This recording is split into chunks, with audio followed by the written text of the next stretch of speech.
December 13th, 2009. VGN Radio presents Midwest Wasteland with your hosts, Kevin Baird, Brian Baird, Don Anderson, Don Cease, Jason Corber, and Larry Mack. Tonight's topic, dating. All right, so welcome to the show. The classical music in the background. Yeah, who's got music? And happy Hanukkah. I'll shut that off. I play that before the show starts and I forget it's on. It gets them all pumped up. It's like a Hitler speech in the background. Kevin's all like, and happy Hanukkah, meanwhile in the back. Sorry, I'm sorry. Go ahead. It's going to be a long show. It's going to be a long one, but that was a good one. That was a good joke. I got you on that one. Got you with your mouth open. Tonight's topic is dating. And as I talked about before the end of the show, crazy holidays with the parents or something. Before we started the show, I mentioned that I wasn't really interested in everybody's first date, which was prepubescent. But let me just go around and ask. No, Brian, did you ever go on a date before puberty? No.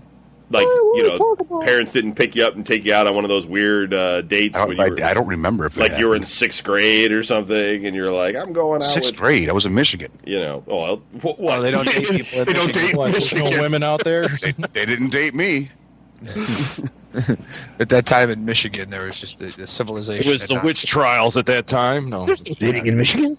They were throwing at that time in Michigan. They were throwing the virgins into the volcanoes. Oh yeah, it was the frozen fortress from like Superman and shit.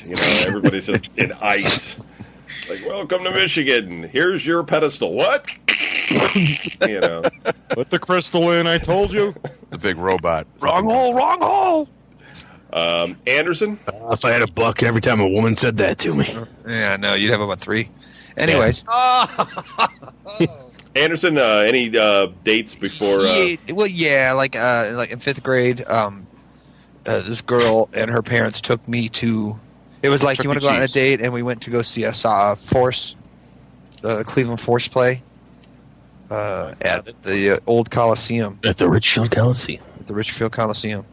It was very uncomfortable. My mom made me wear my very nice jacket, which I hated and despised, but she made me wear it anyways.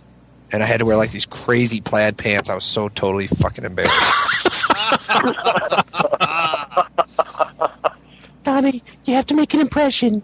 Stop. It goes like, right? No, it's like this. Oh, you know what? You look so much cuter. Let him talk like his mom. Hold on. Go ahead. Talk like your mom. Brian's still in the bathroom. Let me do him. Let me do this. My mother would be like, it would be like, oh, you know what, Donald? You should wear those tartan pants you've got. Those look so cute on you. You'd be like, Mom, I don't think I should do that. Hey, do what your mother says, or I'm going to come over there and scalp you upside the head. And it's just like, I got to wear it. It's either those or the corduroys. Yeah, Drill Sergeant Demolition Man over here is making me do it. Yeah, so. Anderson does a pretty spot-on impression of his parents, except for the fact that his mom is very quiet like that, but his dad is about 5 decibels louder or whatever, 5 times the loud, which makes it a lot more threatening than how he makes it look. Like, he makes it sound like it's some calm guy threatening him. It's not. It's only 4 feet tall. It's this loud kind of scariness that kind of he answers the phone screaming. Mm-hmm. Hello! Oh, he does. Melon on that one. He answers the phone 5 minutes after it's done ringing, and you're already having a conversation. And you're like, so we're going to chill out, and you're like, hello! And you're like, what the fuck? Dad, I got the phone. It stopped ringing 5 minutes ago. Yeah, and that's the worst, because you'd have a girl on there, and she'd call and you'd be all nervous, and you're just like, hey, how you doing? It's Don, and oh, yeah, hey, it's me, how you doing? Oh, yeah, I didn't even expect it. Hello, Dad, fuck.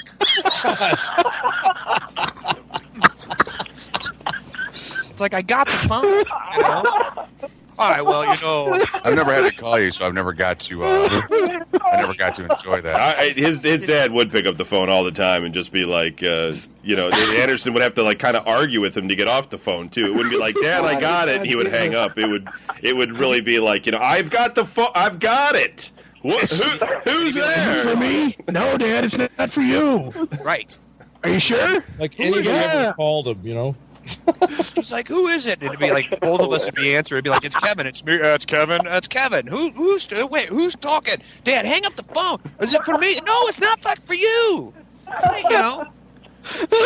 Even the answering machine hung up. Or he'll pass him some message or something like, he'll be like, oh, all right, well, be sure you come down here and help your mom unpack or something. You're like, what? You're like, hurry up and get off the phone so you can rake the leaks. It's like, Dad, it's 9:00 at night. And heaven forbid if you call my house after 9. Oh my God! Because then he gets up. And that was his excuses. He goes, well, I already got up.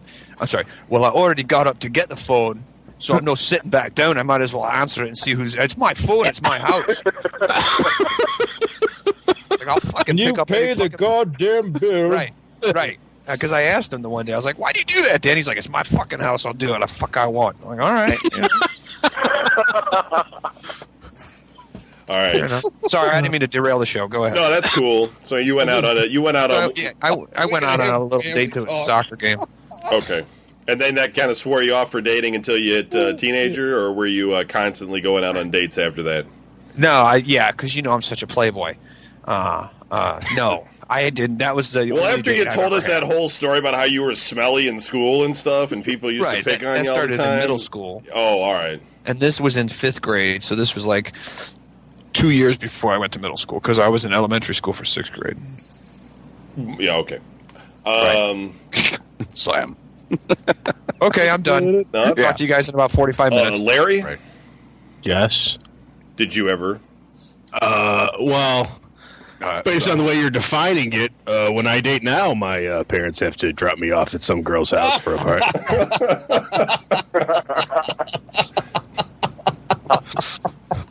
You have to ask them for money, too. Can I have $20? I need to get a gift.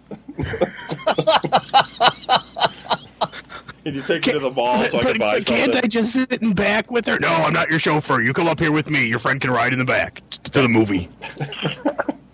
Oh, yeah, I'm not leaving you back there with her. Well, what movie is it? Well, it's rated R. Nope. No. I'm not wasting my money on that crap. You can take her to see that nice Disney film, and then I'll drop you guys off at Chuck E. Cheese. God. Hey, I'm going there tomorrow. No, actually, I was a very late bloomer, so no, I had none of those. Okay. Cease? I had one, and it wasn't even arranged. It was like my brother was seeing this girl, and he's like, she's got a sister your age. You want to go along? And I'm like, yeah. Well, you know what? It wasn't bad. I actually went to the fucking Force game too. It's fucked up. See, that's the place. That was the thing to do back in the day. Yeah, the players went there. And that Go was the last drive time I ever went 45 minutes out to the middle of a cornfield and watch soccer. Indoor style. And, it's just before Christmas, so my brother's like we went to like this fucking drug mart. He bought this girl some gift there, and he goes, what the hell? Why do we, I had no money. I was fucking, I don't know, 12 or something. I don't even remember how old I was. And it's like, he's like, oh, why'd you buy her like this chain or something? It was like $5. It was like a stupid little rose thing or something. Yeah, it was, exactly. I was like, killed her. But then, we got there. Yeah, we got there. They like sat like 5 rows away, we're like talking and shit. I actually had a good time. And then my brother broke up with the sister the next day and I never saw her again. So that was it. I was like, great day, dude. Yeah. He got his free soccer ticket. Yeah. Used her. All right, so that takes us to Jason. Yes. Oh, Jason's been dating since he was 5. No, you are correct. Dude, you always have a girlfriend, man. my first, I guess, prepubescent kind of deal was Conquest. Sixth grade. I date raped with my My 2nd grade my teacher. babysitter. Mrs. Kropopowitz came over my house. And my parents went out and made me pull down my pants so she could give me a suppository. She made me a man that night. Yeah, except she had a mustache and the suppository is pretty big. But I'm gonna be cool because I know I'm gonna get ransacked when I open up my mouth later. So. Jason never gets to talk. I'm sorry. I didn't start it this time, man. like, You yeah, fuckers went in there fucking It swinging was blades, me. I'm sorry. swinging bats. I'm just like, oh, yeah. Okay. I gotta freak out. I'm not gonna do what everybody thinks I'm gonna do. Fuck you, click. No, I was in 6th grade, and I was doing the whole church thing. I was in this youth group. You were doing the whole group. You're doing the whole church? The whole group. Oh, by that time I was like, yes, come here. I don't care. Just come here. But no, it was. It was just this thing. We went to we went on a youth group outing. We went to Duquesne University, which was a place that was like a college up in Maryland, and there was like a group of other churches, whatever. A group of other churches. They would come in there and they would do this whole. It was like I guess you would call it a retreat. Church gangbang? Is that what it is? Yeah. A group of other churches. The retreat to the bunny farm. It's like Burning Man, only with churches. It's just like, you know how you go past like a fast food joint, there's like 8 others just sitting right there. It's like a group of churches, like United Church of Christ, St. Patrick's fucking right next door. It's like the Bedford Auto Mile of churches. Yeah, how comfortable would that be? You're all going to church the same day and just like give each other stink face. Well, we're right and you're wrong. Turf wars in the parking lot. You. Oh, you're not. Tying their hands together and fighting with their religious relics. They dig a pit and have to fight to the death. Whoever comes out on top gets to use the parking lot. They're having battles in the Christmas time over who has the bigger manger scene. They keep stealing each other's baby Jesus. Yours isn't even real. They keep making Joseph bigger and bigger and stuff. Easter, they actually like try to outdo each other. One guy actually gets nailed to a cross. Yeah. They have one church has a woman really giving birth out there and stuff. You're like, come on, this isn't right. There's kids out here. All right. Yeah. Jason. The other fucking church across the street's like using a fire hose. This Fucking trying to fool freeze with him to long death. hair looks like him, so we're gonna nail him up. I love Got it. the hippie. Great. Jason, keep going. What you got? After we're done with him. So, anyways, we had a week at this whole university. Group of other churches from across the country, or like whatever, Michigan, Pennsylvania, and all that bullshit. They're good. And there was one chick, right? One girl, and I don't know, whatever. You're sixth grade. You don't know what you're talking about. You're just like hormones are raging. You're like, she's blonde. She's whatever. She's got She's blind. puffs in her Big shirts, whatever. She's blind. She can't She hear. said yes. Oh. Yeah, she's got the helmet, the mask, everything, the whole 9 yards. Well, Pins, yeah, but pins in a map. She's putting pins in a map of all the places was she a wants long to way. go. I knew about NyQuil at 5th grade. Okay, right. So no, but anyways, we had at the end of the whole thing. We had a like a party. And we At all the end went of your out. So date? Everybody was like, we're having an end of Jason's date party. It Woo! was like a party. Everybody's like, Celebrate whatever. Jason. There was like Let's watch him lose his virginity. He's not gay, everyone. Yeah. No, I'm sorry. Go ahead. They're having a float, and there's a big flower thing. Looks like fucking Corber. Jason's first date gets to end in an orgy. So there were these chicks there, and then it turned into this big party, and everybody was. You obviously have never heard the story of Jason Corber. Well, lad, aren't you gonna kiss her yet? Shut up. Yeah. I love it. Stick your hand down her pants already. No. Okay, so you went to a big party and It was in a boat. It was on a boat on a river, and Jesus it was like Christ. one. I think it was like a Lionel Richie song. It was a slow dance song. And I was wearing these I was wearing a pink shirt, and It's just And I was me wearing- looking for. You knew that was coming. Why'd you say Lionel Richie, man? all right, this is going to take 4 see it hours. in your Let the guy eyes. talk. Just I get. can't help it. What the hell? your It's just- smile. Oh, it's not you, Jason. I know it's not you. Just I got to get you through this story, or it's going to take forever. Come on. Is there someone that you want? Is there something that you say? I don't even know what he done. I don't even Let me stop us. By saying, I love you. All right, whatever. It was my first slow dance. It was a date. It was like we planned on it. It was my first slow dance. I was wearing a pink shirt, and I was wearing a friggin' And the raspberry beret. I was wearing a pair of ridiculously tight stonewashed pants that had a hole in the crotch because I bent down and I'm dancing with their slow dance, and that's when I got my first boner. And that was crazy as shit.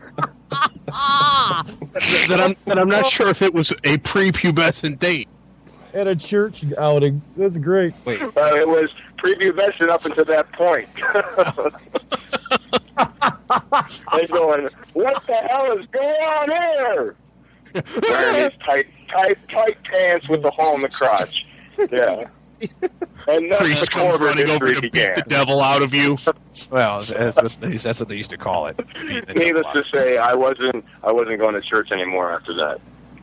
Do not blame me. Crap. All right. Good God. That was All right, thank you, Cleveland. good. Okay, Brian, what was your first? What about you, Kevin? Oh yeah, I don't really. Yeah, You know what? Sorry, I thought about this and it took so long. I thought I had already said it. Kevin doesn't date humans. No, but by the time I was my in, girlfriend Susie. It's a teddy bear. by the time okay, listen. As we all know, I had a family of 9 with 6 brothers and sisters, and by the time I was in 4th grade, so there was no way I was dating anybody because it was impossible. And my sisters would have been like, just all up in their shit. Nobody touches my brother. No, not like that. Just because they were super nosy and stuff, so it just would have been like, it would have been a disaster. So no, nobody really dated anybody in that house because until you got to that age. So the age where you could leave the house without some sort of parental chaperone, otherwise it wouldn't work. Plus, we were always broke. It wasn't like I could take anybody anywhere. I'd be like, I got some paper out. Oh, it's stolen. There's just nothing going on. I got money for a movie, but my bike's got a flat. Yeah. This is the bike I made out of trash. Try it anyway. And they stole all my money, and we have some unsweetened Kool-Aid you can have. No, it just wasn't gonna work out. But okay, Brian, what was your first? What would you consider your first real date then? Oh God. I'm gonna guess it was when I was dating Erica briefly. Remember her, Doreen Hager's cousin? Yeah. But I don't think we actually went out on a date because she lived in Westlake and I lived in North Olmsted. No. I wouldn't even know. Dude, I wouldn't even have known where to begin. So you didn't go out. At that time, I drove you around when I was all drunk. You didn't go. That was. I would believe I had a few days along before. Brian, you didn't go out on a date with Heather Baker? Well, Erica was before Heather Baker. You said what was the earliest one I remember. Oh, Yeah, Heather Baker and I went out on all sorts of dates, which always, we would go to a movie and, see, I don't know if we should say anything because we used our first and last name, but let's put it this way. In the movie theater, the lights would dim, and I was already being, fondled. So that was always good. Go to the movie theater and, just first girlfriend I was ever with, where I'm just literally was why are we even in the theater? We just tell our parents we went to see the movie and go somewhere else. But then, How old were you? 16. Okay. And you consider that a date? Like you paid for it and stuff, or what? Yeah, you pay for it. I'm not taking her to dinner. I mean, Christ, I only had someone. What it was like. We were broke. I'm lucky I could get the shekels together to go to the goddamn movie. And we didn't even know. We went and saw Amadeus, which if you haven't seen that movie, it's 16 hours long. So it was like a fucking 16-hour makeout session, and then we went back to her house, which was 2 streets over, and we're cutting behind some of the stores. She wanted to stop and make out there, and it's December, so we're freezing our asses off. I'm well, it's okay because it's the alley. Nobody ever drives back here, and of course 16 cars going to drive past there. 16 is the number for the night. So, and of course you're if you've been making out through a 3-hour movie and stuff, you get all tired and stuff. It's hard to hold your head up. Penis just hurts. You've been getting rubbed for fucking hours, and you're just But you're when you're 16, it's you had 20 fucking orgasms. You're I'm ready to go. It's made out of fucking steel. I don't know about that in the movie theater, but okay. At least not with me in there, please. Anderson? No wonder we all sat a seat apart. Yeah, exactly. Anderson, what? Oh, first date? Yeah, first date, real date that you would consider your first real date. All right. And those of you else that are on this show, start thinking about your answer now, so you don't sit there and go, No, like I got it. Okay. I'm just trying to figure out like the best 5 way to start seconds. this. Now look at. I was trying to figure out if I should give you history about what who this chick was, or if I should just go right into it. But I'm sorry.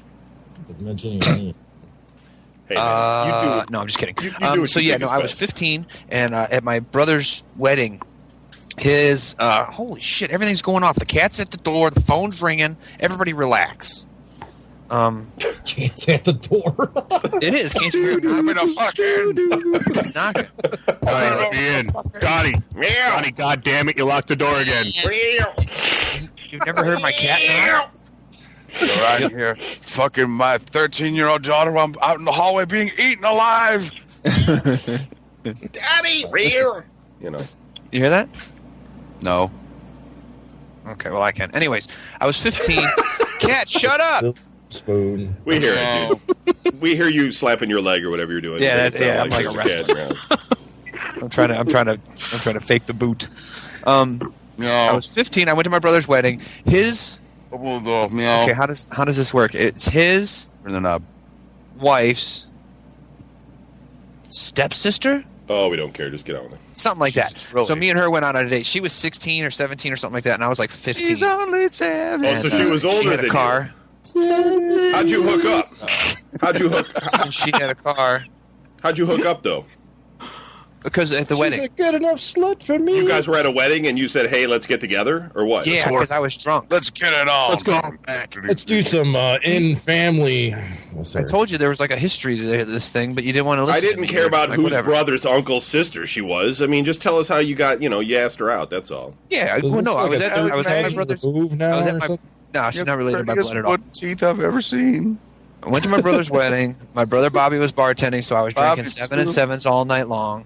I was drunk. I was 15, and then like at the end of the night, I was like, "Hey, what's up? Can I get your number?" And she was like, "Sure, but don't let the guy that I came with see it because he's my date for the night." And I was like, "Okay." So she gave me the number, and she like said it to me, and I was drunk, and I actually remembered it, and I called her, and then we went out. And the first day we went out, I actually ate before we left. And then she came and she picked me up. And she's like, "Come on, you want to go to McDonald's?" And I was like, "No." And she's like, "Come on." And she wanted to go to McDonald's, so she went to McDonald's. And she made me eat French fries, and I was like, "This is disgusting because I'm already full. I don't want to eat." So then she goes, "Okay, let's go bowling." So were we you went to sitting go- there with a sour look on your face, like with a frown and shit? No, I got like Fuck, a I've already milkshake or eaten. Why are we something. here? I got something to drink. If I want to eat, I'll tell you to make me a sandwich, whore. Now Yeah. shut up. Right. It's like I don't want no Bullshit. McDonald's sandwich. I want me a fucking real sandwich. Did she try to give you a I want a cheese? mom burger. Did she try to give you a cheeseburger? And you were like, "I don't like cheese on my burger," and you like frowned at her. I got. Oh, I yeah, got, I got on that. God Off the help you if burger there's right in front of pickles her. on that. Anderson So don't I eat got cheeseburgers, so that's all. I got stories about all that stuff. But anyways,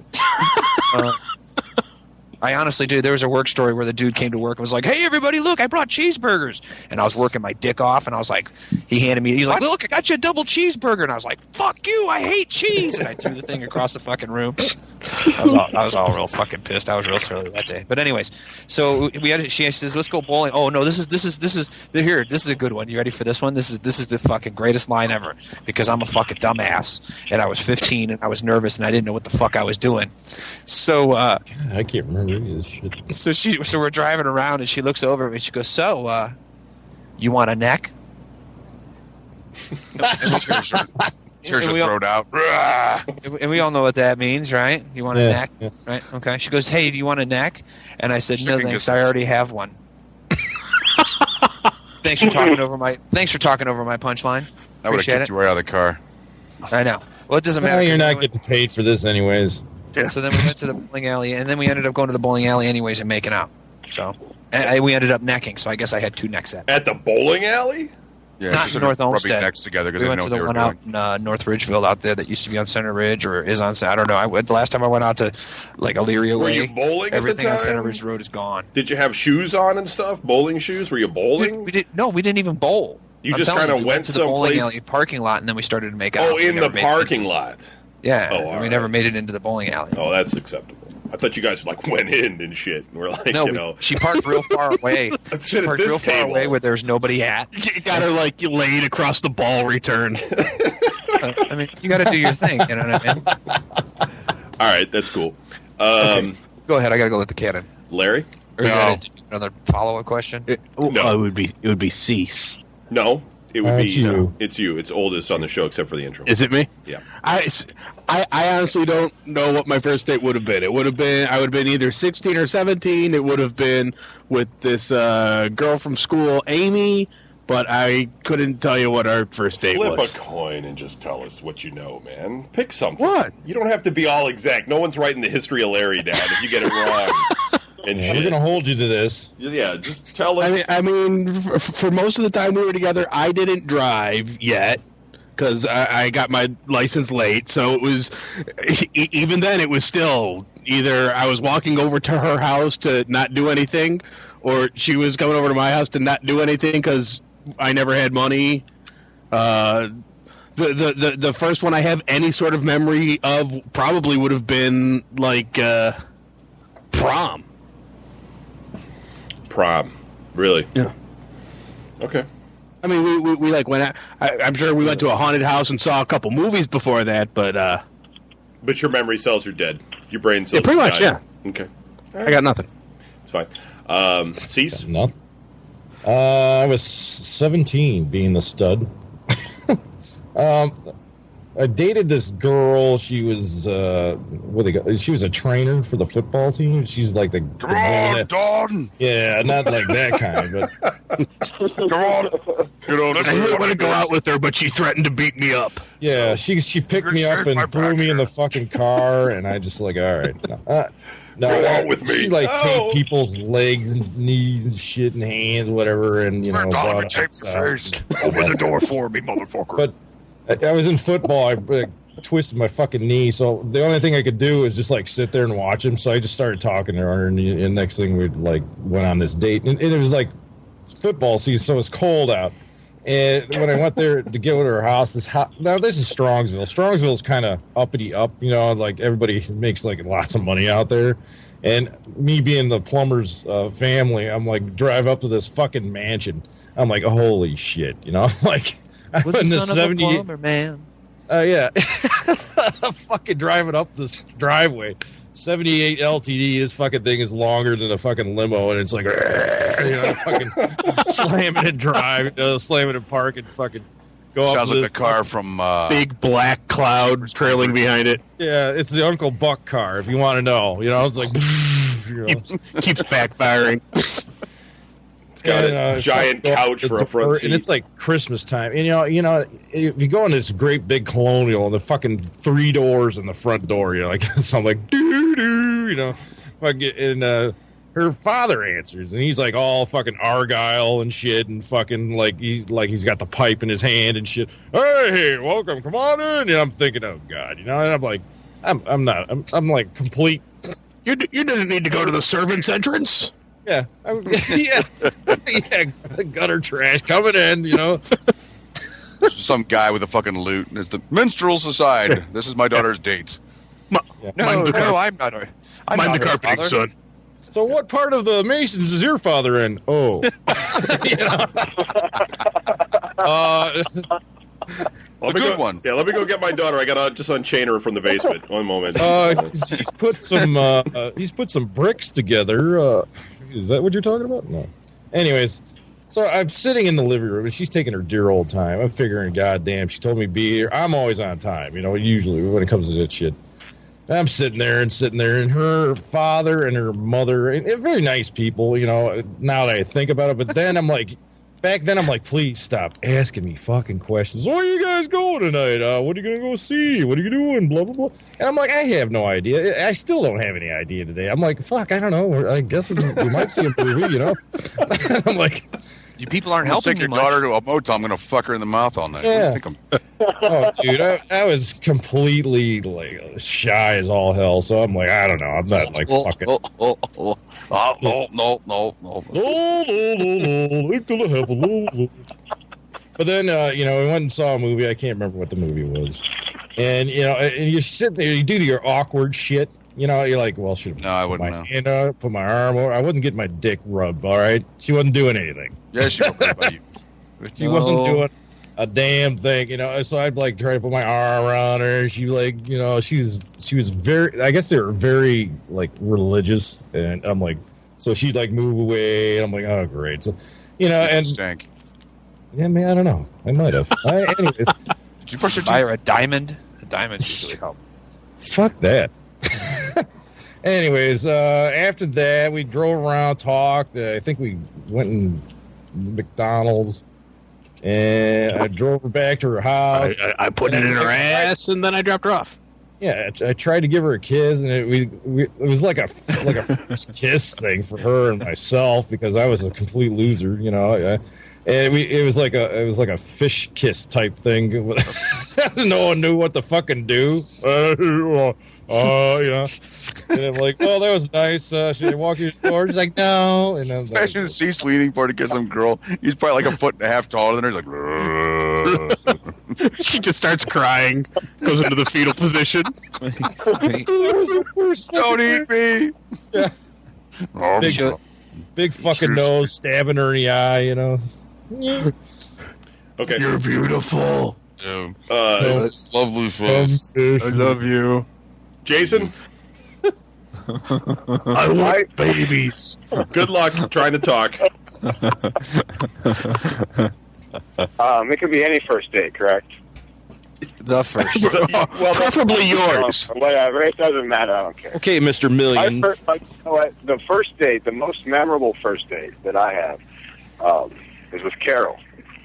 Now, no, we're looking. No. We're Shut looking. up. No. Shut up. Jason, you're confused. let me explain. Jason, hold on. You're confused, buddy. We're talking about your first date. Your first date. Your very first date. That's not, like a regular date that you went on. Not the first date that you had with a girl in a relationship, but like your first date. Threw that all fucking out the guy. That's all right. You can tell us that story, but that's not what we want. We want to know your Not first yet. date. Right. All right. Well, the first date that I actually remember was with Laura, and that involved a keg of beer at somewhere out in Avon Lake, just getting wasted.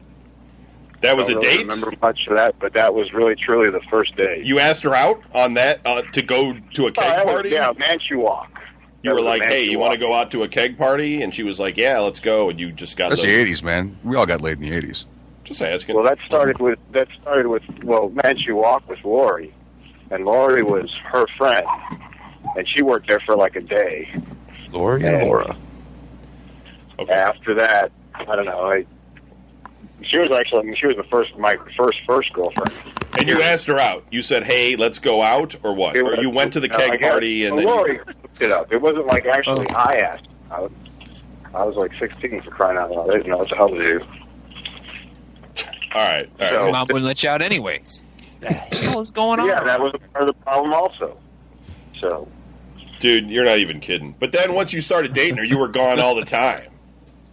well, yeah. That I was during gone that all the time. episode where Jason wasn't allowed to hang out with me because I was a bad influence. But then he was all out in like Avon, like consistently every day and stuff.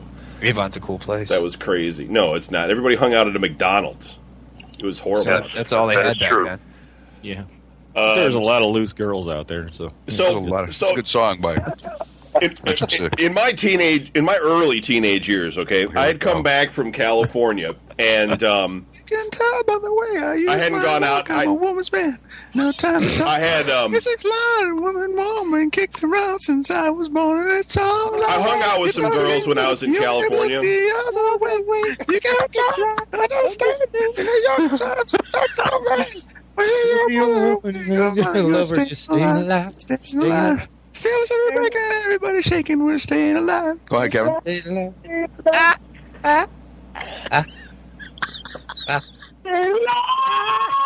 the hell is that? I thought that was your cat, dude. That was the cat doing it. I tried to mute myself, but that didn't help. What the hell was looked that? that up. I just went back in time. I think the world just stopped the other direction. Wow. Yeah, so I had hung out with some girls, but I hadn't got any dates. So anyway, when I came back, I was living with my dad during the summertime, and my brother comes out of the Navy and stuff, and he comes home, and Brian was basically in full-on fucking mode at that point. Yeah, he was. He was, and I had just basically, started getting interested in girls. Meanwhile, Brian's like, "All right, this is a lambskin condom." He's like showing me stuff, and I'm like, "What is going on?" And he's like, "This one's ribbed." Brian, don't try this one out on me. He's like, "This is your nose." He's like, dumbass. He's like, I swear, "This I is don't want to know how that thing works." Right. He's like, "This is Get it off your flavored. ears. You're not a donkey. This is glow in the dark." I'm just sitting there like, "What's going on?" He's giving me stuff. He's like, "Here you go," and everything. Not So bringing it glows in the dark. you have all this Sure. pressure, and then Brian's got girlfriends, and he's like, I'm going to go, like, I'll just be home watching TV and stuff, and Brian will just be like, "We're going to go in the bedroom here for a little while," and then the door closes, and you just hear this going on and stuff. I'll bark like a dog. Yeah, basically, and you're just like, what Lap the? it up. And every conversation, I'll like stop by the car and stuff, and I'll be like, "Hey," because I'll see him in the car, and then he'll be telling me later, "I was getting a blowjob when you came up to the window," and stuff. So, it was like this constant reinforcement that was going on, where I was sitting there telling myself, like, "Man, I have got to like get a girlfriend and get laid or something, because this is bullshit."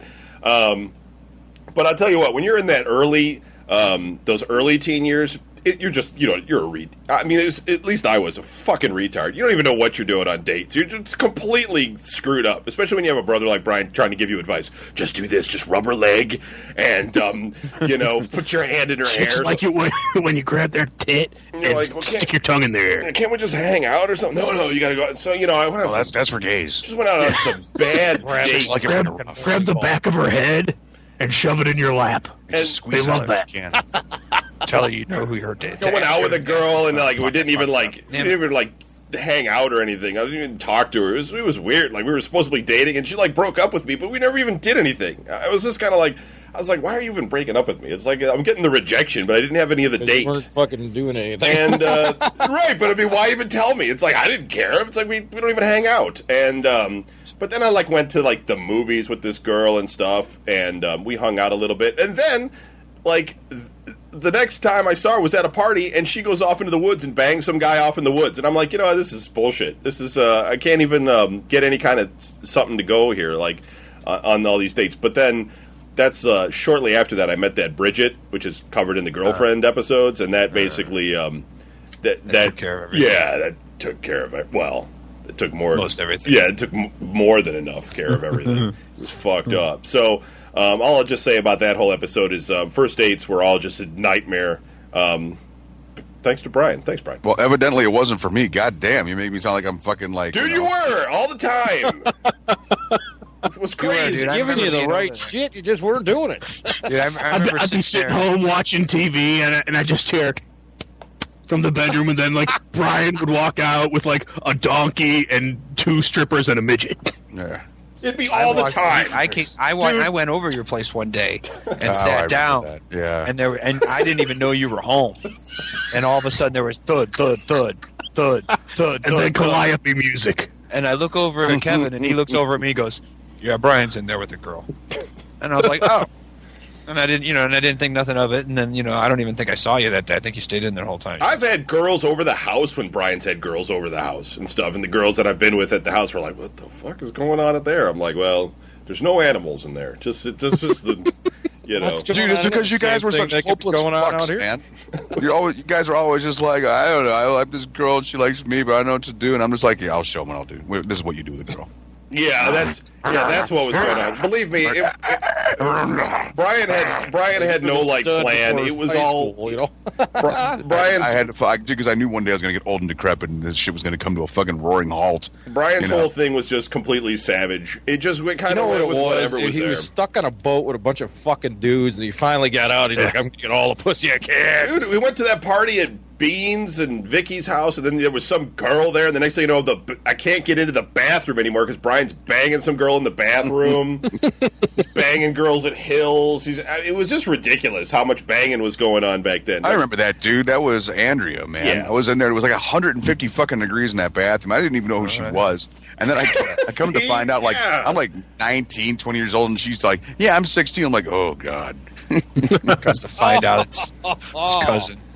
It was messed up. It was a messed up time in my life. It was good in some ways because it was Comes cool to find out she has a penis. It was cool to go out and hang out with Brian and see all this kind of stuff that was going on and party and all that stuff. But it was a lot of peer pressure, so it didn't work out. Okay, so that takes us to Brian. I don't know if you're going to do this or be good at this, but where's a good place to find a date? Where would you go to pick somebody up? I have no idea. I've been married for fucking 60 years. You're not married. Back in the day when me and Methuselah were hanging out, we used to go to the market. I'm saying ISIS in me, I'm fucking rolling bones. No, where's a good place to meet girls? Yeah. Like, go on a date? What would be your plan if you were single? Cinema Wasteland. Well, no, that's not somebody you're going to take home to mom. That's somebody you take home. Depends on who your mom is. Yeah. No, I don't think that's no. Not my mom. Yeah, probably. I mean, it depends on what you're into. Because I mean, like wherever you're most comfortable. If you're gonna pick up a chick, you got to go somewhere where it's like you're gonna be able to relax, and most definitely make sure that the guy to girl ratio isn't 5-1. Okay, because you don't want to be fucking sitting down all of a sudden it turns into a sausage factory of dudes bombing in trying to pick up the girl who's with you. I mean, or just talking to you or something. I mean, it just gets to be ridiculous. So, and if you're not like in the best shape in the world, sports bars are definitely out. Because there's just a bunch of ripped dudes that just came straight over from Gold's Gym, just standing on, just flexing at themselves. Softball practice. Yeah, flexing their pecs in the mirror. Like look at that, I can make them both dance. Hey, give me extra spicy wings and another beer. Not that they talk like bikers, but yeah, I don't think it's usually the muscle bound guy that wins at that though. It's usually the guy that weighs like 98 pounds or something, and it's a fucking idiot with the hat and the shorts and that fucking like T-shirt that doesn't. Yeah, it's the T-shirt with the one red number on it, and he's always walking around like, "Hey man, hey," Hey, how about that double I hit, man? All right, we'll talk about bars. The douchebag look. Anderson? Shorts in winter. What's your opinion? With a jacket. Anderson, where do you if you had to go pick somebody up, where would it be? All right. Comedy I club? thought going to the library story time would be a good idea. Oh no, trust me, I do. I thought the library story time would be good because all the ladies in library there story time wasn't that for little kids? Yeah, you're a little young there, Anderson. A little chloroform. I have a 3-year-old. I take her to story time, and all the other kids whose mothers take them to story time, whose fathers aren't there you look because like a they're predator, dude. There's no way they're gonna fucking come near you. Dude, they love fucking child. Here with their kid. Last thing they want is some guy going, "Hey, babe." Have you fucking seen what you look like? You're gonna approach them with their kid. Their arms are gonna turn into a tigress. Every fucking finger's gonna have a little can of mace on the end of it. Get out of here! Help! You're fucking not gonna. You haven't got a chance. Library time. Listen to this guy. He guy's gonna bomb up on a chick with a hand puppet. Hey, comes up there with his bloodshot eyes and shit. I know, dude. Crazy fucking beard and shit. I'm gonna no end hoodie. I'm a comedian. Watch this. The person you want to stay away from. Look at this. It's Googie the puppet. Mommy, he's scaring me. Get out of here. I'm just trying to show your kid my Googie the puppet. I just want your kid to like Hatebreed, that's all. Yeah, really, it's a Hatebreed puppet. It's the most brutal puppet there ever was. So, hey, baby, how about your phone number? La la la la la. I invented that. Have one of the guys from fucking Death Clock come up and try to fucking date you with your child in your arms. Hold on. Dude, all I know... Getting Jason back. Ringing.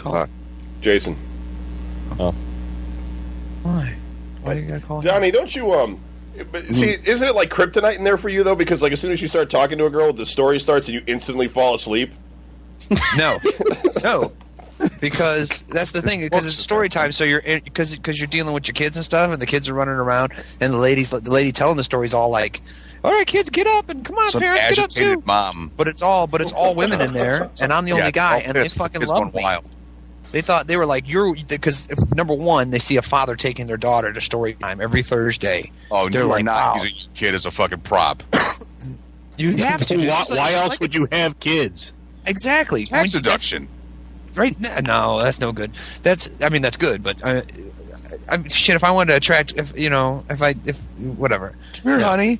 The concerned good fucking. fantastic. You know what they think? Because women see that and they're like, because he's taking care. Because kids attract other kids. My daddy has candy in his van. You know. Look, I found my daddy's baggie.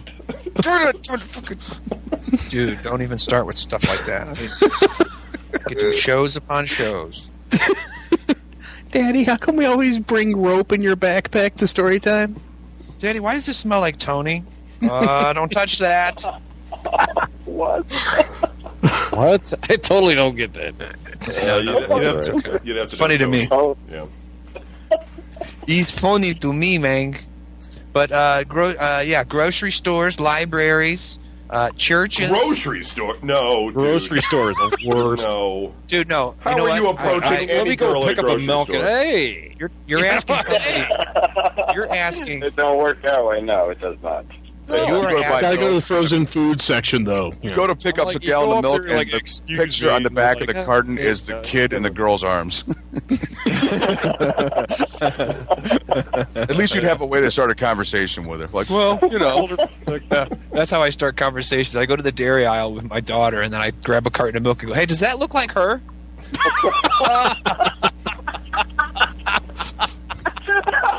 Probably end up fucking up when you have some feminist there, and she just pulls out a gun and just blows you right the fuck out of your shoes. That's a great icebreaker right there. People keep saying that, which is why we have to keep moving. Yeah. I'm supposed to register, but I just moved in. So what do you think? Yeah. You want to come with me? I have a few weeks before they realize I'm here, so it's cool. Oh my god. That's terrible. I'm looking for some side. You seem really nice. I'd like to come over your place sometime. You don't live within 100 yards of a school, do you? I had some problems. Do they still make? Do they still make the square carton of milk anymore? I don't think they make them anymore. Do they? It's all jugs, isn't it? I think Yeah, it's we all don't have plastic. pictures on them anymore. They were depressing people, I guess. I haven't Depends on what seen period a of time carton you're in a in. long time. The little ones you do, but I haven't seen the big ones. Okay, Larry. Oh, my phone's ringing. Wow. Yeah, that's rare. It never rings. Wow, are you gay? Listen to that. All right, I'm shutting this off. Larry, go ahead. Listen to him. He just did that so chicks that are listening, the three that listen to the show, think he's All of a sudden, he's wearing his fucking robe again. Yeah, his pipe. Tonight on the night gallery. Today on Masterpiece Theater, we probably present. Hi, Claudius. Yeah, my phone. How many shows have we done? 1,000. That's the first time the phone's ever rung. It shows you how much action's going on over here. We lost Larry. I'm sitting here going, Larry, go ahead. Larry, and he's not here. Typical. Let's call him back. Dude, it's not I don't know how you do it. Gone twice. Every fucking 20 minutes, somebody fucking falls off the show. Oh. Literally, And dude. every 19 minutes, someone disappears. Midwest Wasteland. There's another song for you there on the forums. That was free. 1-800 one drop call. All right, Larry was there, and now he's gone. When he gets back. Well, it says Larry uncovered an ancient vampire chest and sharing their spoils with you Cease? on Facebook. Where is a good place to pick up girls, Doc? You know what? The best I've found is dance Cemetery. because they're all so fucking young, and then there's only a couple that are my age, and they're like, "Please, God, get me out of here." I'm like, "Okay," that's the best place. Betty Ford, I heard, is a pretty good place to chicks. Yeah, the hospital. No, I'm just kidding. Or you could be like, wheel them out and just hang outside of an abortion clinic. Okay, Larry, where's the best place for picking up girls? Playground at recess. Pediatric burn unit. That is also a good one, actually. The school for retardation. Larry Mack does not pick up chicks, so... When you used to, Larry. No, actually, even... I have no pass. Today is year one. Even back in the day, I never really picked up. Yeah, even back in the day, I never really picked up chicks because I have never had game because I am a complete buffoon around women. But where would you go to meet a girl if you didn't have one? Like the Tooth Fairy leaving a quarter. Every girl I've gone out with, I either knew through friends or because I worked with her. I cannot pick up chicks at all. In any way. Jason? I find the most successful places to pick up women are on either phone chat lines or the internet. Really? I noticed, first of all, I noticed everybody got got laid every single time. So I'm listening to the master. I was quiet. That's what I was saying. I know. Wait, let's hear it. Let's hear it. That's what I was saying. Is like, first of all, I just noticed that everybody got silent. Jason, Yeah, because Corbin always has a girlfriend, man. That guy knows how to get laid. He's like the only player in the really here, you know. Just like on the internet, and I'm just like, and I'm sure it's not like he's, you know, and nobody even. Well, you know what? He's just got that laugh. It's like, really? That works. what's the quality? He's what just is the got that quality fucking of female laugh that you get? It's the laugh. He never gets embarrassed. He just has that laugh that says, "I'm cool." See, there Jason. it is. There it is. Look at me. I'm Jason cool. Cooper. I think honestly, I think it's a little bit more of the He could fact that fucking fall off a bridge into a sewer. if I was so damn successful, I wouldn't have these problems where, you know, all right, I get some ex-girlfriends to talk to me on Facebook and be like, oh, you're a great person and blah, blah, blah, and you were such a nice person and we were dating, and like, well, then why did you fucking dump me? Then, yeah, exactly. You know, so it's not the laugh, it's just... I think what it is that Jason is generally harmless, and the women think, well, I can have an affair with this guy and then dump him. And so he totally has the affair and everything with him and stuff, and he's like, cool, do you want to get the... no, that was it. You know, and then he's like, what? You can go now. Yeah, we're done. Maybe I'll call you in a month or something, but... I need another piece of nook.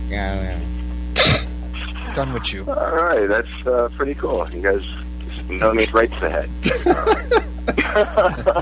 Well, what is there, Mr. So that's what he says. He says internet and chat lines. That's where you pick up women.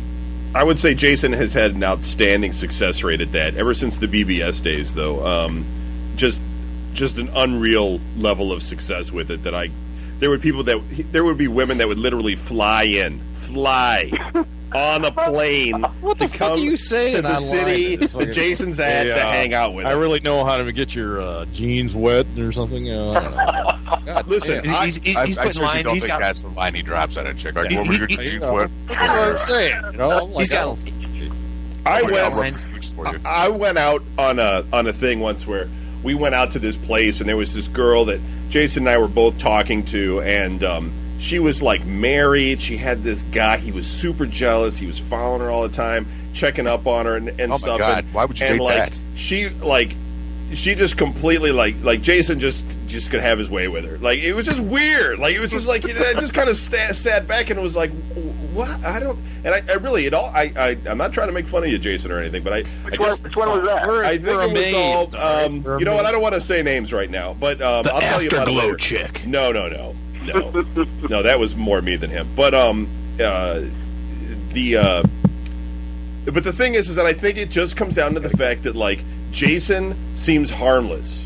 I seem more like a threat because I've got a lot more resources. Jason's like a guy that you could be like, if you're a girl, you could be like, well, I'll just bang him, and then I could just push him away because he can't even get here because he doesn't have a car. I mean, it's that kind of a thing.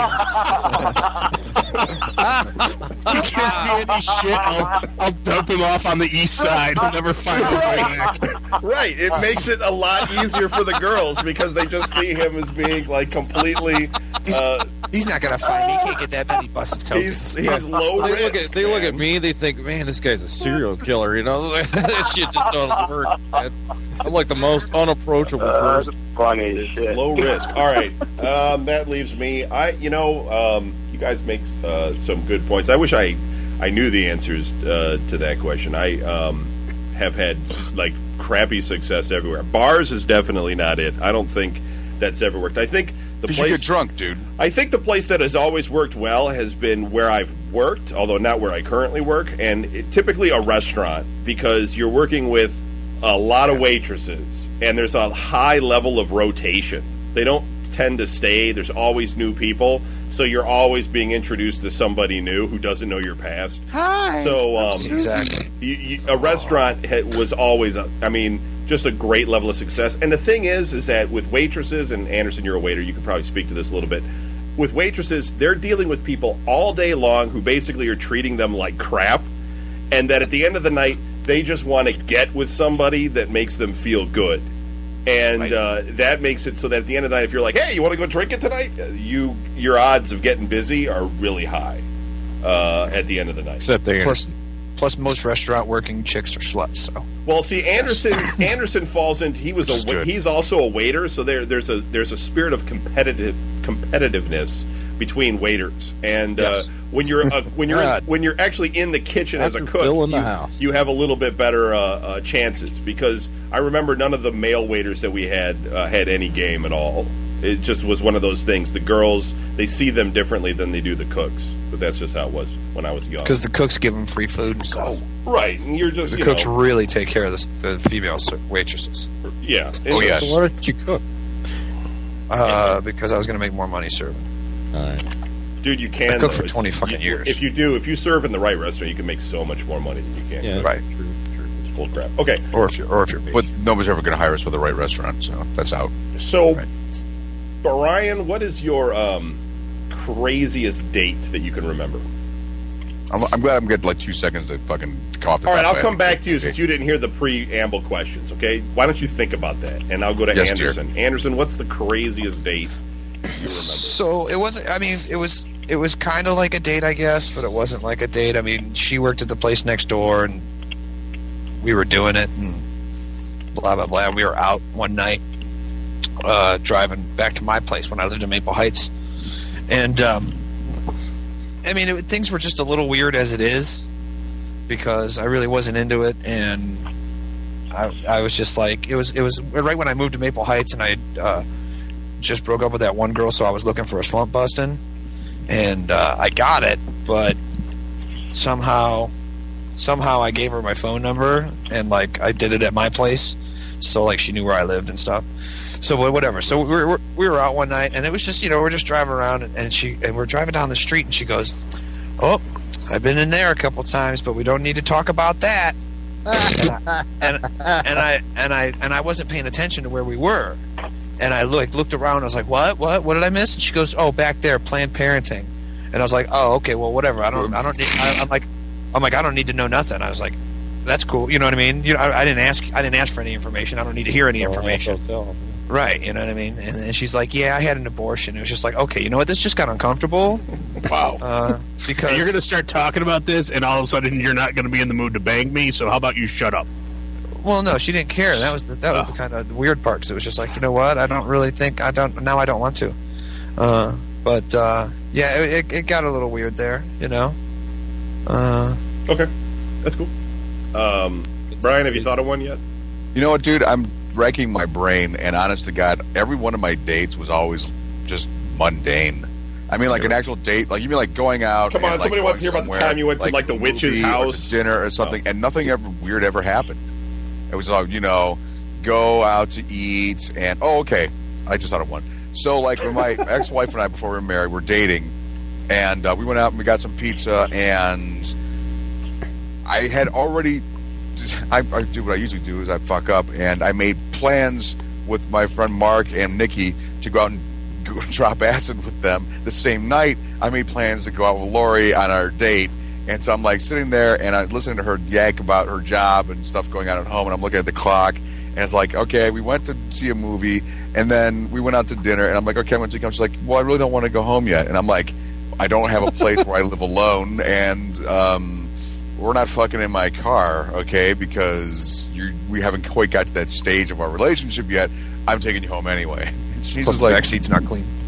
Dude, yeah, really, I mean, it was fucking, I'm sure there's rats fucking back there. Dead. Totally thinking about acid and they're on the date. I'm totally, dude. I was just fucking sitting there, because you're with a chick and you're like, you're at the beginning stage and you're like, we're not having sex. I gotta listen to her talk. Which would have been okay if I didn't know that I was going to have a way better time with some fucking other people. So I'm like, finally, like, I'm taking you home. She's just like, well, I want to go home. I'm like, well, that's too bad because I got other stuff. I want to see the walls melt. You're not doing it. Yeah. Playing the dark side of the moon right now, and I'm missing it. Yeah, if you want to fucking convince a guy to not do anything else, not take you home, you start kissing on something, right? Exactly. Whine about how you don't want to go home. It's like, well, you started whining. What's your goddamn crying? Get in there. Slap. Get the fuck out of my car, You can act like a man. and I dropped her off, and I got home, and Mark and Nick were like, "Come on, let's go. What the fuck were you doing?" I'm like, "I was on a date." They're like, "Oh, isn't that nice?" I'm like, fucking. And it was like fall, and it was raining out. It was like raining cats and dogs, and we dropped acid, like powerful shit. And it was like the greatest fucking spectacular light show I've ever seen. It was just like, leaves would fall out of the trees and then stop, before they hit the ground. I'm like, oh, look at that. Rain would come on and it would like freeze in place. I was like, that's crazy. And, we're listening to Pink Floyd, which I don't know why, because by the time, did I call it? It's just crazy. So, okay, cool. Larry? Are you participating in this week's show? Come on, tell us something. I don't have a whole lot of wacky dates, so I'll go with I was. I don't know if it counts as dating if I was just over her house, but I was going out with this girl and I was over her house because this was high school or right around senior year, and her mom was gone, so we were. Getting acquainted in her room, and then there's like a knock at the door. It's like, oh my god! So we do the whole shuffling around really quickly while she throws on something that looks like clothing, and I like go stash myself in her closet. And kidding me? Turns out that's nuts. Turns out it was just. Turns out it was just like 2 or 3 of her friends. The thing that made it uncomfortable was one of her friends, her best friend, who was my ex-girlfriend, who we hadn't gotten around to telling yet that we were going out. So that was kind of uncomfortable. But the only crazy stuff that happens on my dates is when other people show up. Either my ex-girlfriend shows up or my date's husband shows up or something like that. Well, let's hear that one. I want to hear that one. Oh, there's tons of those. Come on, dude. That happens on a weekly basis. What? Oh, like you guys have never gone on a date and had your date's husband show up and be a dick. I've been there. Yeah, see? Of course you have. I want to hear that. Yeah, plenty of those. I mean, I'm the original. All right? That's all I get. I do now. It's gone. But no, I don't.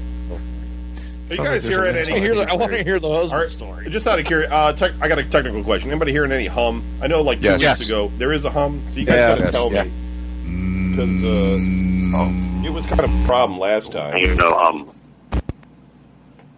Shit. All right, now it's gone. Yeah. Okay. Could you guys in the future tell me we went an hour with that bullshit hum? Just tell me. To be honest, I didn't even notice. Because usually we're like, hey, there's a hum. You're like, I don't hear a hum. Listen, it's fine. But I honestly, I can't hear it because we're on a different... I'm not going to go into explain how things are set up, but I can't hear it. So if you guys hear it, tell me. Because it was disturbing last time. And okay, thank you for letting me know. It's fixed now. All right. Okay.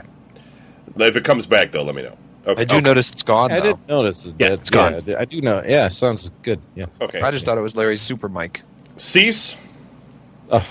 Dude, every one of them. I can't even narrow it down. But the worst one, and Kevin set me up on this.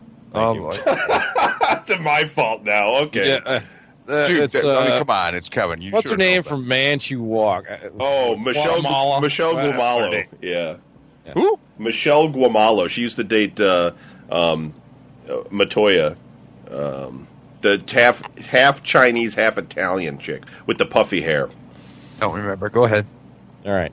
So already, I'm supposed to meet her at the place at work, and I'm like, all right, I'll meet you up there, and we'll do something. Didn't exchange numbers or anything.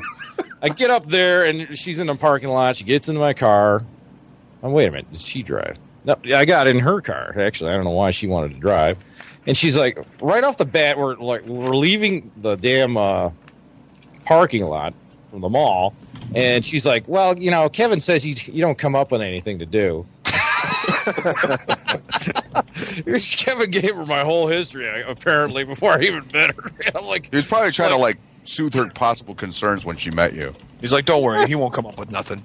Yeah, he's a fucking dumbass. He don't know what he wants to do. Just go out with him.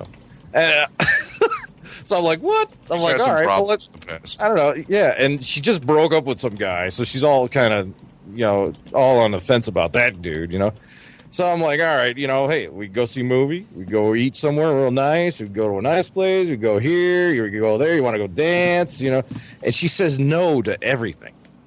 Everything. I'm like, you want a bowl? And she's like, no, I don't want to do that. I'm like, you want? I actually went through a lot of shit, and I go, you know what? You want to just fuck?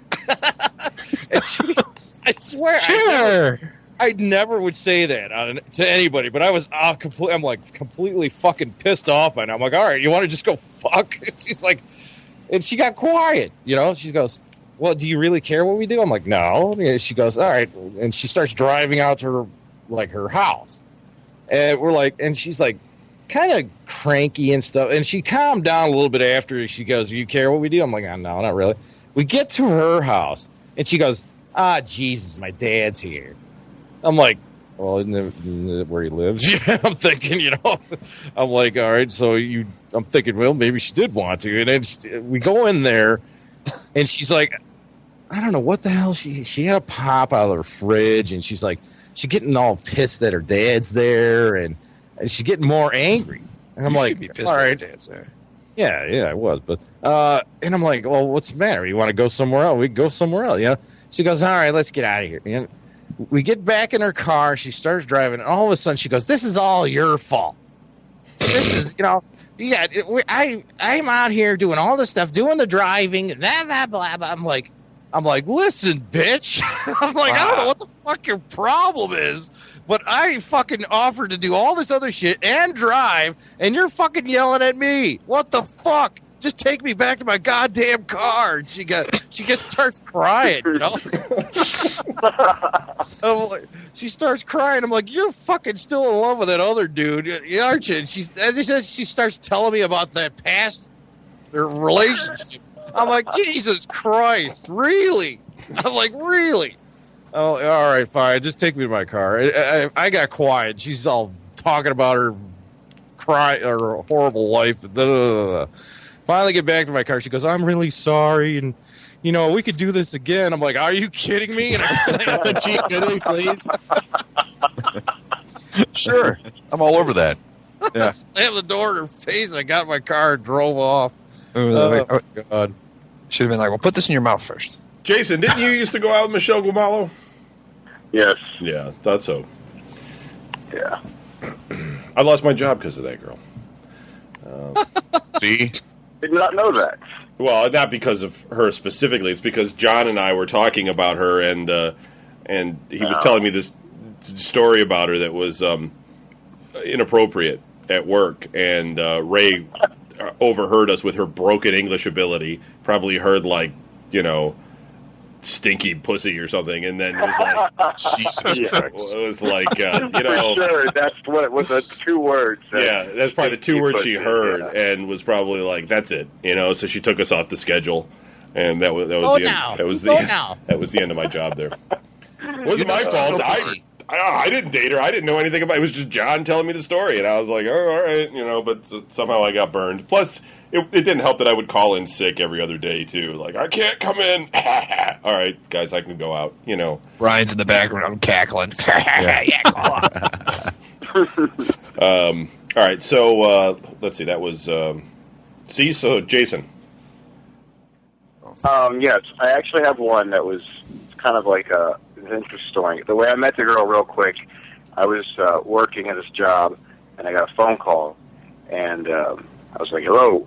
And she's like, hey, it's Amy. I got the papers. I'm going to be driving them over to you. And I was like, okay, well, you got the wrong number. I'm sorry. She sounded hot. So what I'm thinking after I hung up the phone, I was like, all right, well, it's a cell phone maybe. So I'm going to send a text message. So I sent her a text message and whatever. So that's how I met the girl. We started dating. The first date that we went out, we went to a movie. I can't remember what movie it was. We were even sitting there through, first part of the previews. And she looks over at me and she goes, I got cocaine in my purse. And I was like... I've had one of those, yeah. I'm like, let's go. Don't remember what the movie was, but yeah. That relationship didn't work out, but that's how I met her. It was kind of... Did you do the cocaine with her? Come on, I live in Florida. Yes. Wait a minute, you're saying this is a a crazy date? Sounds like a free ride to me. This chick shows up at a movie theater with it was an interesting date. That's what I was meaning. It's not a crazy. Not that I'm into What the hell cocaine else happened? But I mean, if she went on cocaine and was like, I want to do some cocaine, I'd be like, no, I'm cool. Do you got anything else? But I mean, yeah, I wouldn't do the cocaine, but I let her do it, and then let her get all crazy. All right. Well, I'm the devil, so you don't want to fuck with this shit, do we? I want to hear the rest of it. I mean, what the hell? Yeah, did you? What'd you do after that, dude? I mean, really? we sat in our house and drank a lot of beers and talked about a lot of shit while she. You had a lot of coke, and then you drank a lot of beers. I was like, "Holy God!" All right, you ran in circles. We're gonna have sex. We're gonna have sex, and that didn't happen. So, because you were on coke, I was like, "Can we have sex? Really? We need sex. We need sex." She got too drunk then. She got the whiskey tip. She got too drunk. I knew what was going on. She didn't. She was just like in the whole friggin' bag and in the whole bottle, and she was crazy. The lady wore black. I don't think that follows the guidelines for the question. Okay. Well, anyway, so It's not a crazy date. I was out in California at a time, and that was a crazy date. Just now. No, I was out when I was. This was when Brian was in the Navy, and I was out in California. I was hanging out with these dudes on the beach, and Clint. I wasn't. This isn't really like a. It's a date. Your crazy date was with dudes on the beach. No, I would hang out with these. No, I do. Hold on, I want to hear Let me it. tell this whole story because it gets We weirder. all took our shirts off in unison. Yeah. Like, hey, look at me. Build each other up. No, there was Men's health. it was during this time period where like the whole Satanism thing was big and stuff, and there was going to be satanic sex. There was going to be this satanic fucking party on the beach, and we were like, we had to go check it out, right? So there was this girl I was into, and we were going together, and basically these seniors that could drive were taking us. This Brian and Eric guy I used to hang out with, and we go down there and stuff, and the date itself isn't as weird as this whole crazy satanic thing, because there was like this big fire pit in the ground, and they had like this pig on a spit, and they took a goat's head and they had put it on the ass of the pig, so it looked it was like they were roasting that around this spit, and then there was like a virgin or something, and then there was a guy called a Balak, and he had on like a big fucking what are them goat. Fucking not a goat, a ram's head or something with the big horns and shit, and it was like something out of like you'd see on TV or something. And I was sitting there like, was Tom Cruise there with Nicole Kidman? No, I mean it was really fucked up. If I may stick with the singing theme, look at this, Streamek. We're just in time. We have stumbled onto a major crime. They got the girl all frightened. No, that's right. Nice. It was kind of like that, right? Exactly. Like that. I'm sure that's my mother where was right about you. I'm sure that's where they got the ideas.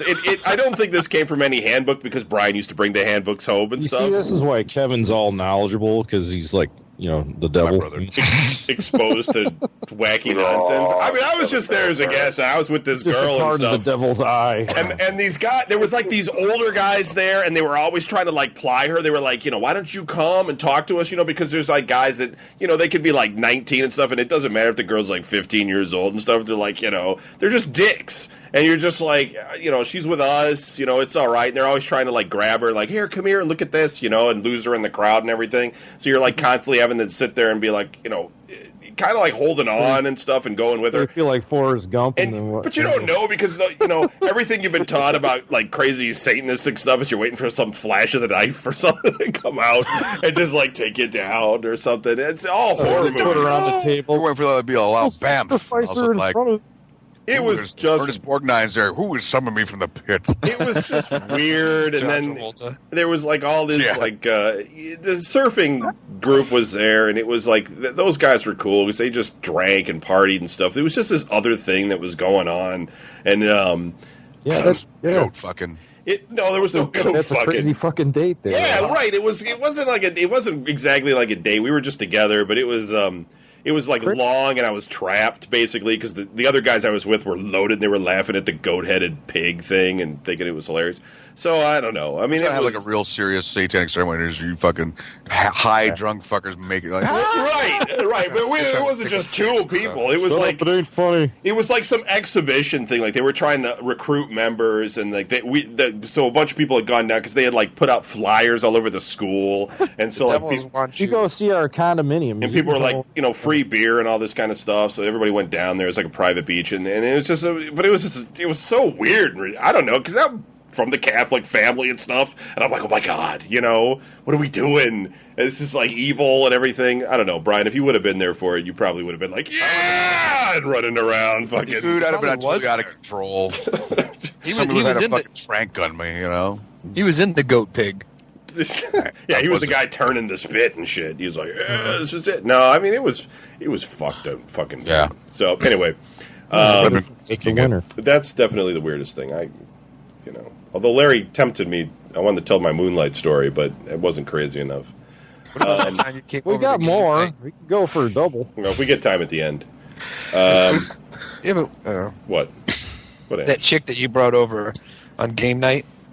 Oh, that chick. That was the drug chick. Yeah, she was the one that was all into I'm looking for dates to supply her cocaine and everything. And I brought her over to Anderson's house on game night. She started hitting on Clint and stuff, and it was but then it's Clint. He's like, oh yeah, okay, haha, because he's all into himself. I don't know. That was weird. Right. Go on. What to do on a date, Brian? Oh, Jesus. Yeah. What would you do? If you were going out on a date? What would you do?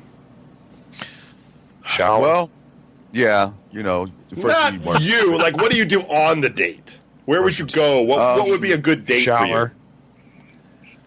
What do you do on the date? What do you talk about? Where do you go? Where do you go? Where do you go? What do you do? Right. What's your game? Just covered that. What do you do on a date? It's you're at a bar. Usually you're half drunk and you're trying to vomit all over yourself.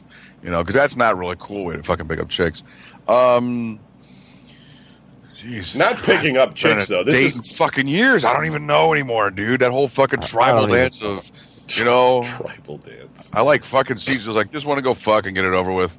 Yeah. He does that's what we're going to do. Work. Let's just get it done. Mm-hmm. Of course, it didn't work for him either, but... Yeah. Well, I can't...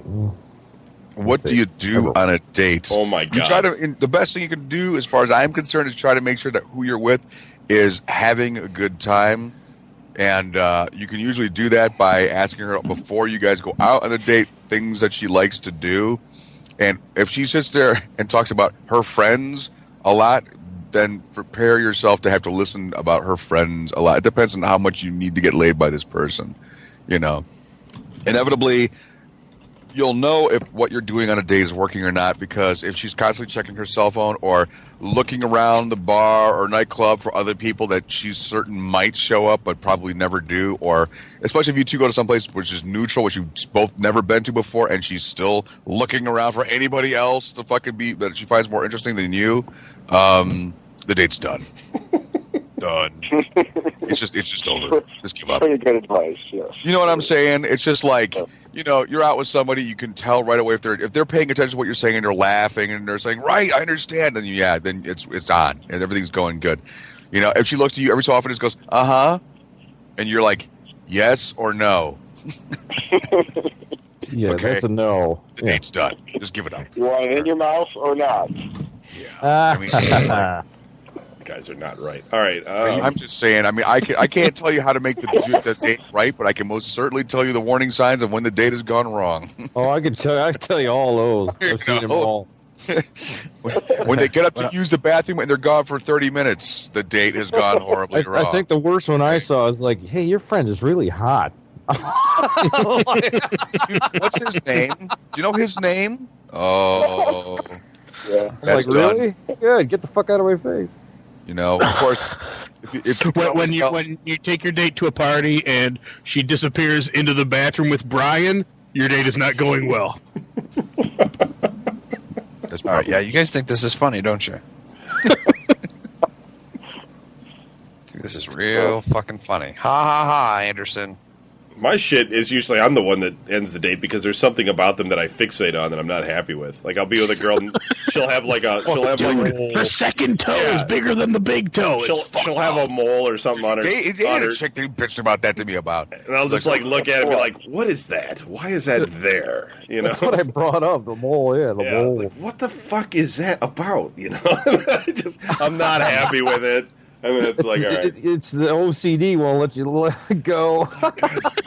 Damn it. I'm not She asks you a question and you're just like grimacing, staring at the mole, not answering. You're like, He's got the monk thing going. It'll be the tiniest thing in the world, too. It'll be something that nobody else would notice. They'd just be like, well, she's got a pretty mouth. I mean, they wouldn't care, but I'm just all fixated on it. Perfect number of freckles above her eyebrow. You can totally destroy his entire date with the chick if you point out the flaw with her, and then he notices. He's like, God damn it! Yeah. Right? I'm gonna fixate on it. Her breast like- is bigger than the other one. What's wrong with that? Oh Like yeah, Shannon Doherty. yeah. Y'all dude. know what's wrong with Shannon Doherty, don't you? Crooked face. She's got that crooked face, and you Yeah. don't notice it until somebody tells you. The right hand side's higher than the left hand side. Yeah, And like, I no, noticed it goes diagonal. I'll tell you what's wrong with her. Is she's not on top of me. That's what's wrong. The fuck. Well, anyway. Well, I'm saying the I'd kick lights her on, I out. doubt it. With the lights off, I don't think I would really care. Okay. Right, double bag. Anderson, where's a good place to find a date? To go, find a date. No, excuse me. Where would you go on a date? What would you do on a date? What's your game? What if you were going to ask a girl out? What's the game? Where are you going? What's going on? Well, for all those lovely lady listeners out there, I'd just like to say that I start my date on a nice, cool summer evening. For all At you the big beach. boppers out there. Yeah, so basically, you have to wait until summertime to go out with Anderson because he doesn't do You're winter. right. He might revert into hibernation. He likes the bottom of a bag of pot. That's what. That's right. I don't like the bottom. But anyways, It's all shake. yeah, it's all nasty. Dinner is always like a good start. Nothing Sort too of a box. fancy. Usually something that you can sit at a table and like and hopefully somebody will serve You you. the rest of that Happy Meal I got you, honey. That's usually good. You know what I mean? Don't. I'm saying, don't pull a Brian Barrett and like reach in the back seat and be like, I got this piece of pizza back here. Oh wait, don't mind the used condom. It's on top of the box. It didn't touch the pizza. Like, where'd that come? Yeah. Act like I don't shut know. up. Pizza's supposed to be crunchy. That's when everybody was like, shotgun. No, shotgun. I'll fight you. I will fight you. I'll I'm not ride the going back. fucking hood. I don't care. No, but Brian's saying, Brian, Drunk. I'll ride in there. you guys got if there was the condom on top, the conversation would really be like, it was from you. No, it was me and you. That's how long it's been there. We haven't that even long. done it yet. Yeah, Oh. you and I. That's I don't know. Kevin left it in the car. It's Kevin. Kevin had it. Yeah, 8 dude. boxes of porno. Whatever it is, it's it's some crazy discussion. Left it. So, anyways, Me? No, a good no. start. A good start is dinner because that way you can sit down and you can talk to this person. You can get a couple of things accomplished at a meal. You can sit down. You can start talking to the person. If the person doesn't talk, then you're already learning something. And you have If to the pay person- close attention when they're talking And, to. and if the person talks too much, you're learning something. Then it comes down to ordering. What they order, how they order, what they eat, how they eat. You can find out a lot about a person like that, and then it just basically comes down to like conversation. And then you go for like a you find an activity that's low aerobic, like just a walk off your meal, and then you find something to do. Then you go to like Dave and Buster's, or you go to whatever they want to do. It depends on what the chick wants to do. She wants to go rock climbing, then you go to the library. Bullshit. But I mean, climbing. that's what I do. I Want to go rock took- climbing? Fuck you. Goodbye. I took a girl out back in the day. She's like, I want to go see the Jets. I go, let's go see a movie. She goes, okay, I want to see the Jetsons movie. I was like, I don't want to see that. We're going to go see Die Hard. And she's like, no, I'd really like to go see Jetsons. I was like, no, we're going to Die Hard. We went to Die Hard, and she fell asleep. Jetsons. God, what the hell is Jets? Didn't matter. That's what the chick wanted to do. Dude. This was back in the day. This is in high school. Mm. But I mean, whatever. It's what the chick wanted to do. So it all depends on what the chick wants to do, because you got to make her happy if you wanted her pants off. Within reason. All right, Jason. I'm not thinking about Excuse me, dating anybody. cease? My divorce is final tomorrow. Okay, I'm not pushing my luck. All right. Congratulations. Cease. Me? Yeah. Most of the time these days when you meet somebody somewhere, you end up texting a shitload and talking before you even fucking meet. So, I mean, you can go do the eating thing, but you can't really talk because you got, like, fucking food in your teeth and shit, and then they find out what kind of a fat pig you are by how much you got. And that's what I'm saying. Well, that road goes both ways. Yeah, exactly. It does go the other way. And mostly it's like, well, let's go do something kind of, it's kind of like an adventure type thing. 'Cause you got to find something unique because everybody's fucking bored off their minds. You're like, all right, we're going to go ride this train. Have you ever done it? Oh, no, that sounds great. And then, so, it's got to be unique because everybody does the same fucking thing, like go eat and go to a movie. You can't really get to know anybody in a movie. You're watching the damn thing, and it's so fucking loud. Can't hear anything unless she's like really open to sex in the theater. It's kind of boring. So, but if she is, yeah, it's everybody's looking for the. I don't know. Women are always looking for the entertainment value. I'm adventurous. Let's do something adventurous. So it's got to be like. Safari. You got to go rent a kayak or something and go, wintertime, you got to go fucking skiing. Whitewater rafting, that's your first date. Yeah, exactly. I mean, I rented us a kayak, we're going down the Cuyahoga. And then you got plenty of time when you're fucking old and decrepit to go watch a fucking movie. But when I'm, the problem that I have is I just don't have any money to do anything. So it's just fucking, it just ain't going to happen. So I take her down to the metro parks and shove her down a hill. Yeah, so exactly. Wait, I need my sled. Rocky River, and throw some twigs at her, and let's go home. Jason, I thought you were getting your sled out of the trunk. No, it's a shovel. Corber. Yes, there really is. You know what? You can. There's like many wrong things and there's many right things to do. You take them out to dinner. To sit and just go and just sit. Don't eat and go. Just sit and talk. That's the best thing to do. And just let her drink is whatever she wants to drink. Let her just you want to drink that alcohol? Let's do shots. Tell her you love her, and then you'll be sleeping with her at the end of the night. No. What the fuck is wrong with you? You never tell him. What the fuck is that, man? Even when you do, you don't tell him. Never. Oh, by the way, ever. Oh, he's the master, though. We should be listening to this. Wait a minute. Keep on. It's because he's constantly moving from place to place too. Keep that in mind. Oh yeah, true. You can't find him after a while. Yeah, there's a trail of bodies behind him. There's a trail of murderous women behind him. You said you love me. He told me that too. Ah, fuck. All right. Well, yeah, that is my flaw. But yeah, Tiger. Well, when I said it, I did, but then I got sick of you. If I can't have you, no one will. Tiger Woods went to the school of Jason. So you never tell them you love them while you're in the dating phase. Are you mad? Oh, I know. And you're still you're talking. We're talking no idea.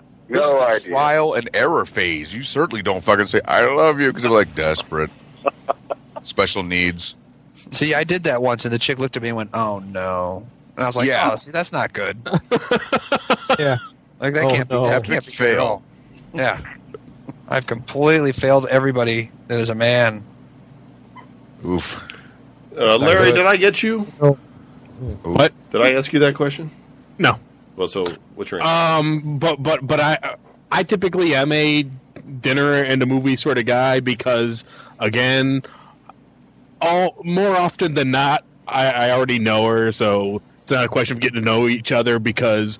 Like I say, it's either somebody I met through a friend or work with, because I have no game, or somebody that I chatted up online in message boards, because No, don't get me wrong. I'm not saying like the dinner thing is an absolute no. I mean, depends on where you go. I guess. I mean, you don't want to. Yeah, exactly. You don't want to take them to fucking McDonald's, or Perkins or something stupid. Yeah, dude. Yeah, you don't want to set her up with all sorts of crazy expectations. If you're with me, we're going to be eating out at McDonald's a lot. So, this is your future. Well, when they look at me, they can already tell that. So. Hand her a Happy Meal when she gets in the car, right? There you go. There you go. Let's go fuck after That's how it's going to be. Okay. Actually, I usually just, pick them up and say, "Okay, I was thinking maybe we would have dinner tonight." And she, "Where are we going?" "I don't know. You're paying." I'll tell you this much: anything. You get all excited. You guys You're like, give well, me shit. it's At the least I battle. give them hope.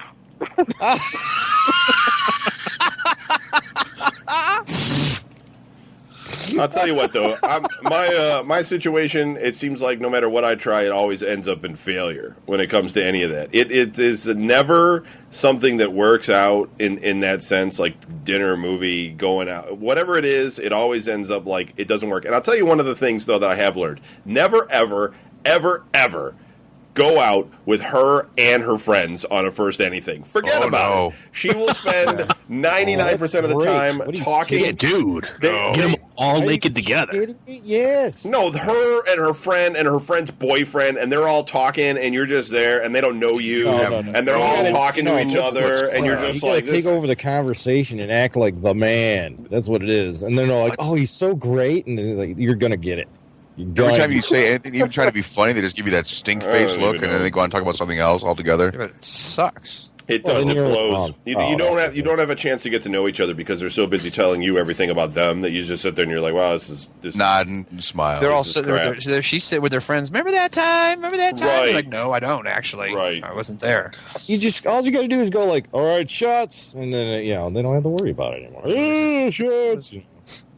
Oh, and you should you should never let her push your date back because she needs to borrow your car to take the guy she's cheating on you with home. That's another one that tends not to go well. Okay. Wow. Another helpful hint from your Uncle Lair. I was on a date And a once. true story. Ever seen I was on a that? date once And where a true story. I stopped to pick up some pot for her or something like that. Actually, she was going to get it. She's like, "Well, this guy doesn't like anybody know, And she went over there. And I find out later it was her current boyfriend that gave her the You're not allowed pot. to go. This show's really starting to get bitter. Yeah, it's starting to a little bit. I'm trying to. It was all fun. Trying to turn it around here, but now it's getting angry. All right. I wasn't angry about it. Not that I didn't know. But, See, you're like, I can tell by the shake in your voice. You're like moments away from just destroying everything around you. There's like bits of wood flying around. Brian, I'm on good drugs now. You can tell Kevin. I just stare off in the distance. dude, now. it's weird. Cease is a different guy now. It's totally weird. It's cool though because he's not getting all angry and threatening to kill people, which is awesome. But So bowling too loud on the next lane. yeah, he's he's very much more relaxed and he just stares off and completely content. And it's not the usual Cease you're used to, who's very A little bit of angry and drool. is trying to Just a little. trying to crush Normal things for into any of us, dust. though. Some slobber. Brian, Yes. have you ever dated people you work with? Tell us some Hill stories. Yeah, I was kind of a mad bastard at Hills, where mostly for people who are stupid and just don't quite get. Rule 1: never shit where you eat, which means don't fuck people you work with, because if it doesn't work out, you got to work with them. That's just written in stone. You don't do that, right? Unless you're dumb like me. When I was 19, I worked in the maintenance department at fucking Hills. I was like the Freddy Krueger of fucking Hills, where I would try to lure young innocent women back to my fucking boiler room and do foul things to them back there. Just to see if I could. And who could help themselves then, though, man? All the But chicks they all there were were. like, dude, they all were hot and they all fucking were around my age. And I'm just like, this is a feeding frenzy, man. It was ridiculous how much fucking people from Hills I had fucking like crazy times with. I mean, it was just nuts. I mean, for Christ's sake, the cleaning chemicals are like 2 shelves over, and I'm in the fucking maintenance room. Didn't even care if I got caught, Some girl lose a bet with you, and so you got the banger. People would come up to get some of the cleaning shit. You just hand it out the door to them. Now go away. Yeah, I did a favor for somebody who worked there, and that was the payment. Yes, they wanted a TV and a VCR, and I was able to acquire that for them. I won't say how, and and so they allowed the procedures to happen. I'm like, look, you're going to get a TV and a VCR, and you get laid. Like, how is this possibly a lose situation for you? Well, it depends. It depends on how he likes it. Oh, Anderson. Yo. Ever date anyone you work with? Yes. Got any stories with that? Other than just getting caught doing shit at work because I was a manager and she wasn't. She wasn't. I was. You were doing the power trip. Excellent, man. No, of course not. She was. She was doing the power trip. She was the one who was job here with us. Could you get fired or anything if you got busted doing that, or No, everybody knew. I mean, it's not like it was a secret. Everybody knew we were dating. It was just a matter of, don't get caught doing that. Okay, that's boring. So, all right. Well, yeah, I mean, it is. Other than the fact that, like, the first time I never met her dad, and the first her dad came walking in. Actually, well, he came walking in, and he was like, "I'm looking for so and so," and I was like, yeah, okay, she's in the back." I just fucked her last week. Let me get her. I go, cause see, it was a pizza place, and so like she was out back in my truck, baking some cookies. And this guy comes up to the counter. He's like, "I'm looking for so and so," and I'm like, "Yeah, she's in the back. I'll go get her for you." And he's like, "I'm so and so from the North Ridgeville Police Department, and I need to speak with her." And I was like, "Oh fuck, okay, hold on a second." I go running out there. I'm like, "Holy shit, get some gum, get some fucking something." I'm like, "The police are out here. They're gonna get you." She's like, "What are you talking about?" I was like, that "Some dude just walked in. He said he's the police, and he's here to talk to you about something. What the fuck did you do?" And she goes walking in, and she's like, "Oh, hey, Dad." I was like, "Oh fuck, that's her dad." Hey, Dad, I'm baked. Yeah, I'm like, "Oh fuck, that's her dad," and I just fucking, oh shit. Dun dun dun. So there was interesting times, you know what I mean? There was good stuff, and like when you close the doors, and we used to party. Down eight high. Well, the pizza shop, we had a convenient next door, so we had a steady supply of lottery tickets and alcohol. So, there's nothing else to do but drink. We'd sit in the office and drink all night. And, crazy shit went down. Okay. Larry? Good. Moving on. Bunches of times. Yeah, good for you. And, you actually got a story. The one thing Brian did forget to mention when you're dating a chick you work with, in addition to the whole, having to work with her pissed off at each other, because when you date somebody, you will spend a good chunk of the time you're together pissed off at each other. The other thing is, unless she is the only chick in that workplace, she will be involved in drama. Yes. And you will therefore become embroiled in workplace drama, which then just sucks even more, because you're like, really? I have to get involved in this shit. But like when I was a photographer for a while, and that was great because the one place we did our own developing, so we had the dark room with the big giant tanks of chemicals.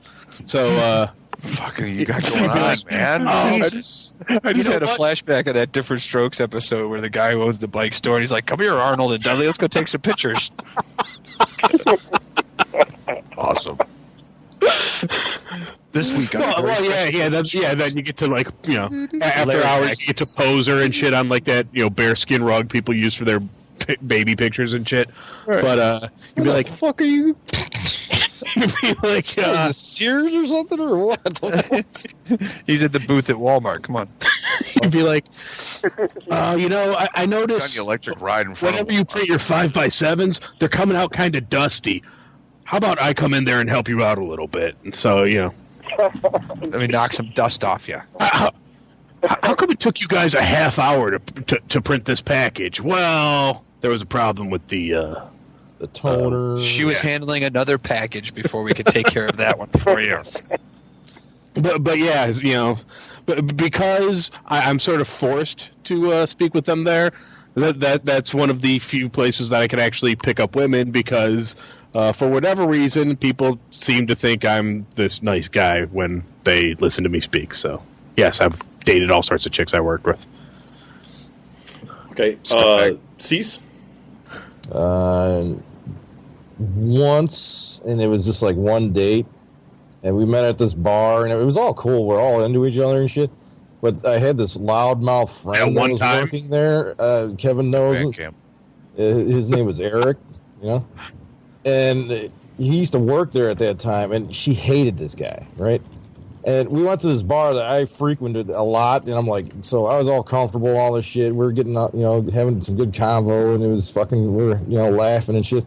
And this motherfucker, married and all, walks into the bar by himself, and he was always hitting on her. She's like, what the hell? I'm like, I turn around, I'm like, oh, fuck. And it was a total C block. She just got up and left, basically.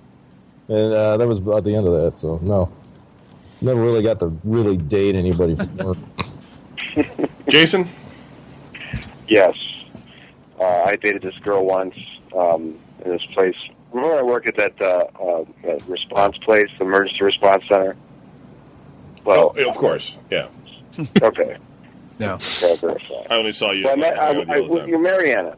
So I met her there. She was one of the people that worked there. She was some chick. And all the people that worked there were also on this BBS called the Modem Nation. And so everybody was kind of just knew everybody. And we had one boss that was, his name was Mr. Beck. Well, I was dating Mariana, and we were having sex one night. And she looks at me and she goes, I bet you Mr. Beck likes to fuck. And I'm like, what? And I was like, are you kidding me? I was like, where the hell did that come from? I was like, Mr. Beck's behind you. He's watching us right now. That's what I thought. I was like, let's go ask him. No. But you go to your closet with the camera. Wait a minute. During sex, she says, yes. Bet you Mr. Beck likes to fuck? Yes. And his handle on VBS was Irish. So he was this fucking redheaded Irish motherfucker, short bitch, that as soon as she said that, I was like thinking a little leprechaun. Friggin', it was, oh my God, it was ridiculous. I was like, you want to have sex with him? I was like, all right, I'd like to see his Lucky Charms, huh? Yeah, that was, no. You can never date anybody that you work with because it just doesn't work. Lies. Yeah. All lies. You're all liars. I used to all the time. Got busy inside Manchu Walk numerous times when everybody had gone home and I was supposed to count the register. Oh, you were counting some. Yeah. Dated all kinds of waitresses when I worked at Stouffer's. Never dated anybody that I worked with at Tiffany's, though. But the punishment for dating a stripper there was you would seriously lose your job. And you can't trust them. They all talk to each other. And the management, they are allowed to date some of the strippers. And odd how those rules got written. Yeah. Right. And so the girls talk, it goes through the grapevine, the other girl finds out, and then you're done, which was what happened to Kevin Vinoy. Because he was dating a girl who was married, and she basically dumped him or something. So he went to her husband's work and told him that they were having an affair, right? So she calls him up later. She's like, "You're a fucking asshole. You can't believe blah, blah, blah." And then her husband gets on the phone and he's all like, "So how'd you like banging her?" Yeah, like he was all chipping in there, which kind of blew his plan because he was hoping they'd get divorced or something because that's the weird way his brain works. And instead, it just like kind of backfired because that guy was like all into it and stuff. He's like just totally giving him And the odd thing is that he was at my apartment at the time having this conversation with the guy. And I was like, this is really fucking weird. Of course, he never used his own phone, Yeah, that was the weird thing. But, there was one girl who liked me there, but, like, I was pretty wasted on Halloween night, and I was at Trilogy. Halloween candy. I thought that's what you were going to say. I was pretty wasted on Halloween candy. I was dressed up like an army guy, and then there was, like, I was with these guys, they were all dressed up like the X-Men, and, this girl's friend, the stripper's friend, started having a seizure on the ground. And I don't quite remember what happened because I was completely annihilated. And I remember going to the hospital. I remember going to the hospital, and I remember sitting there with that Mark guy. Brian, you might remember Mark. Remember when you did your Mr. Rourke impersonation? He was over the house at one time. Yeah, that was completely. I invoked Ricardo Montalban for exactly 2 seconds. Yeah, it was hilarious. And anyway, so we were at the hospital, and we're like, we're totally hungry because we had been there forever and stuff. And we saw this doctor walk by with a cup of coffee. Mark's like, "Hey, there's coffee," And I'm like, all right. And so we're like running through the hallway, and I had like this realization, like I was sitting there and go, I'm in the hospital looking for coffee with like Nightcrawler from the X-Men. It's like, couldn't he just teleport you to the? It was so weird. And then like Cyclops comes out, he's like, hey, we're going and stuff. And I'm like, all right. And there's like Gambit there and everything. And I'm like, this is so messed up. I didn't know what I was doing. Is this an acid night? Let's get real with it. Yeah, I like going. I don't know if this is true or not, but it sounded cool. It was you look at it. It was well, it's true. It was a combination of a whole bunch of things. I ended up going over their place, Dave and Oz and stuff, and I was like watching the Sci-Fi Channel for like 4 hours and stuff. Like, wow. I mean, that was just, it was messed up. Dude, I drank like all these little kings, and they were passing around the all sorts of stuff, and it was. I don't think I've ever been that annihilated before in my life. It was just I've been completely trash, and that was like at a whole new level of messed up because I just have like glimpses of what happened, but whatever, I survived. Okay, well, we're running out of time, so let's just let me just ask then, anybody got any other crazy stories they wanted to throw down? Brian? Yeah. No, as I've said, dating for me has always been pretty mundane. Like I already mentioned, like the last really original date concept I ever came up with is going on a ghost hunt. Because I thought, I don't know which one you guys said it, but it was like I think C said it best. It's like, yeah, most people just do the same fucking thing every time they go dating. It's like, let's go to a movie, let's go for dinner, blah blah blah blah. And I was just like, I didn't want to do that. You don't want to tell us about dating the cop's daughter when you were out in the woods together or on the pool table? None of those stories. No, I'm still living in fear. No. Let's see. Okay, I don't want to be destroyed. Anderson? You want to bring up the unnameable? Is that?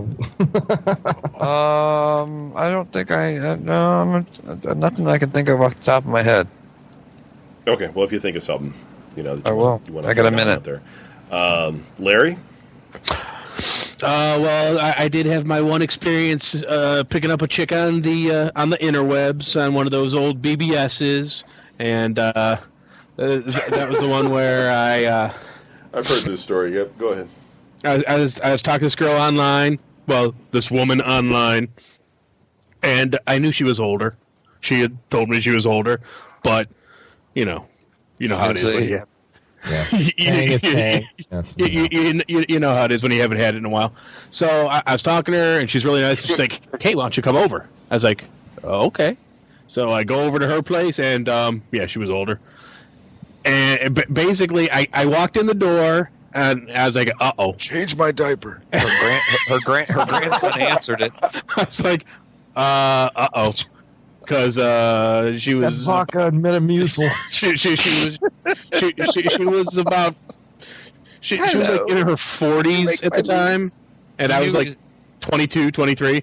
But basically, it came down to that moment of truth where I was like, you know what, she's really nice, and if I show up like, hey, yeah, I was like, I don't want to be a dick and like be like, hey, I'm on my way, and show up at the door, and she opens the door and be like, you know what, never mind, because I mean.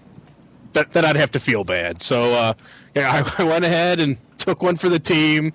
And basically the next morning when I woke up, I'm like going downstairs, and there's her like son who's older than me. Hey, how you doing? I was like, First of all, you never stay overnight. You come up with an excuse. We're like. You go, you know what?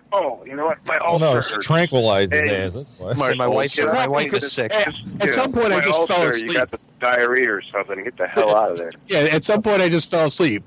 But yeah, because Lord knows, I figured out that rule long ago. Because there was the other time I had this girl over, and afterwards, she's like, "Hey, I was living over on like the east side of Cleveland, and she lived out in like."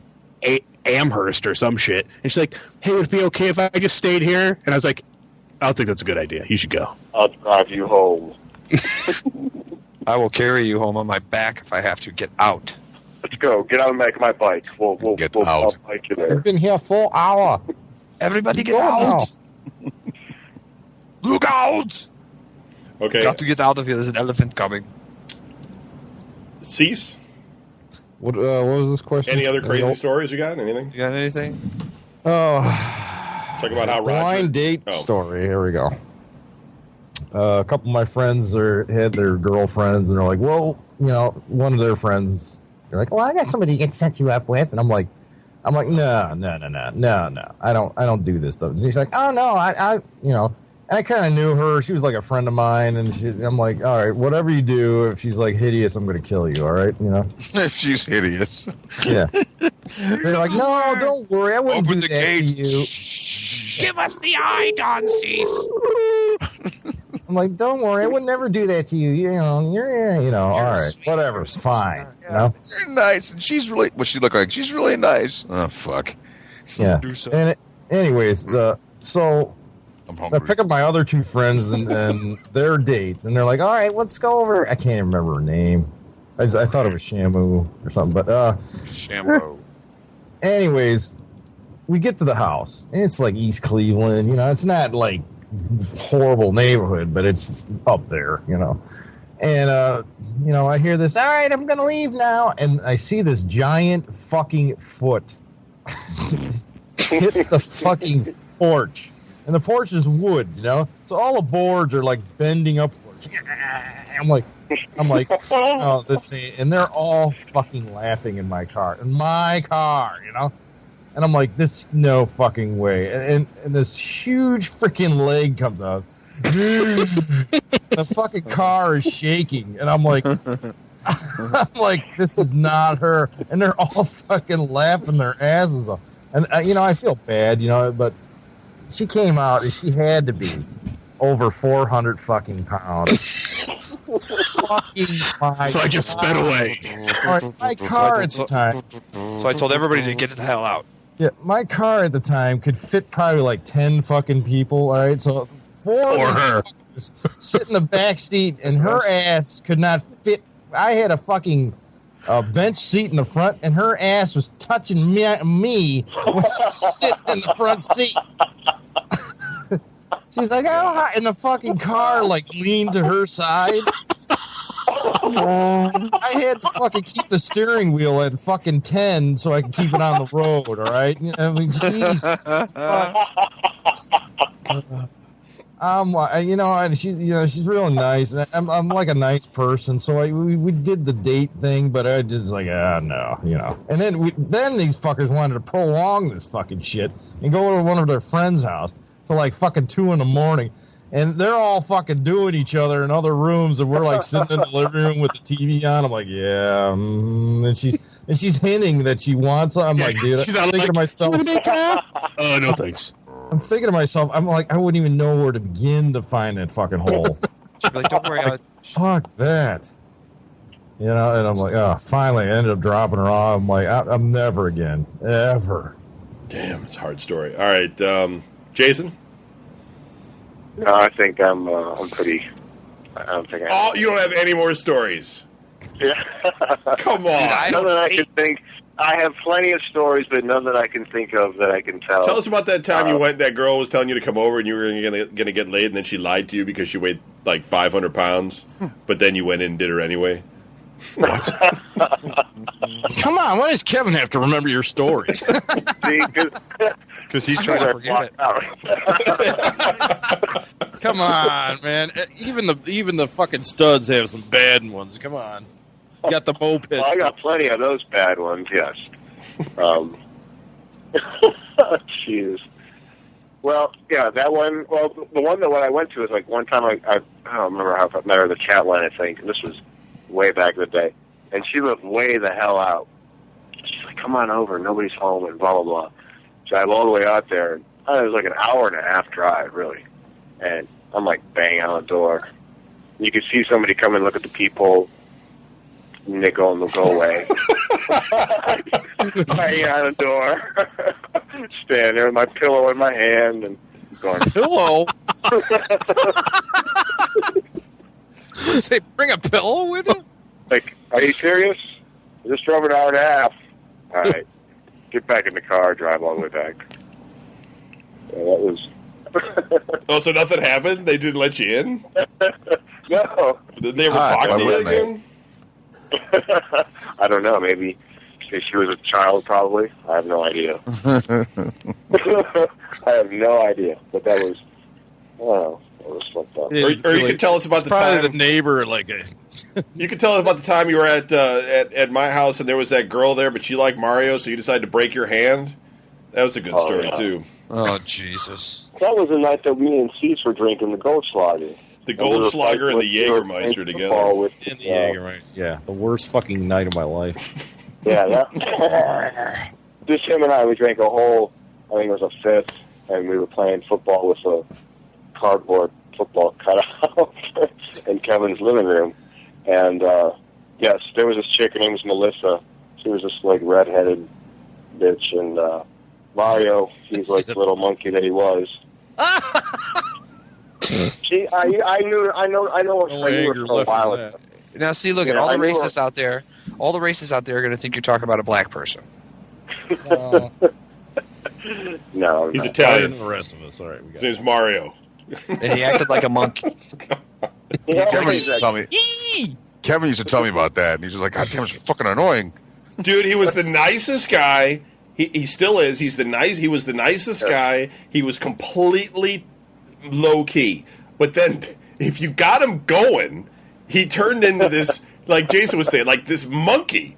Like he was just jumping on your feces at you. Yeah, be jumping on your back, sticking his finger in your ear, making these wild noises, like ah, you know. And you're like, "What are you doing?" Just That's a nickname, Kuma. Dude, oh yeah, right. Crazy. For that Master System game with the pasta maker, Brian Burke saw my manual to this Master System game. There was this guy called Akuma, or something like that, and not our famous Akuma from the show, but this was like a pasta maker from some game, and ever since then they used to call him that. Yeah, because pasta awesome. Mario Italian. Anyway, it's dumb. So. So I had my chance with her, and then she like hooked up with me again, and then we were living in down the flats at the time, and she would come over, and so whatever. That night she got hooked up with Mario, and I was just trashed, and we just got into this big, huge friggin' argument fight, and it was like winter, January or something, I don't know, and I went outside, and Mario was trying to calm me down, you know, and I just went and like punched this telephone pole and broke your hand. My hand just like swelled up. It was crazy. I was upstairs and Cease is throwing up in the bathroom. I'm like, "Are you all right, dude?" I don't even remember that. He's like, "I'm okay." Bah! He's just going to town, and I come back down the hall and Jason's standing there with his hand is like crumpled. There's like blood and stuff. He's like apologizing. He's like, "Dude, I think I'm gonna have to go. I can't spend the night." I'm like, I don't care. It was a great time. It was a great party, dude. It was fucking great. That was the same party Vinoy did the knife thing, too, wasn't it? Right. No, that was the night no. that I pulled into the parking lot while Jason was punching the telephone pole, and Kevin Vinoy's on top of Kevin Rom. No, those are different. Those are different parties. Before that, those are different parties. I was trying to separate Vinoy from Rom, and I got the friggin' punch in the face from Kevin Vinoy because I was standing there in the middle. Right. That's a different day. That's not the same day. Oh no, those are totally different days. It was all the same too. No, that's because no, that party started earlier because I was there with Amber and there were shots on the table and Frank was there and Rom and Kevin Vinoy was. This is totally. You guys were playing football. Cease wasn't there for that. Otherwise, Cease would have just picked Kevin Vinoy up and threw him across the room to get him off of Rom. I mean, there's a huge size difference there. Yeah, no, that was two totally different things. But although seeing Cease throwing up in the toilet wasn't that unusual. But anyway, yeah, quite commonplace. My final story is I told Larry about this before, and since he mentioned his BBS story, I had gone onto this bulletin board system. And I had gone into this chat room, and this is in the earlier days, and I was 18 years old, and basically there's no women on these BBSs. As much as we were talking about it, at the time, the ratio was probably 1,000 guys to the one girl you would somehow find. And I remember going into this chat room, and there was this girl in there, Moonlight. And I was like, how old is Moonlight? And immediately, the 12 or so guys that are in there flirting with her just, like, attack me. Like, just start fucking with me all of a sudden. I got a PhD, and how old are you, kid? And blah, blah, blah. I'm like, whatever, dude. At least I don't have to explain to my wife where I'm going, you know? And so she starts talking to me and stuff, and she's like, well, you know, why don't you, do you want to come over to my house and stuff? And I'm like, all right, cool, you know? I don't know whatever.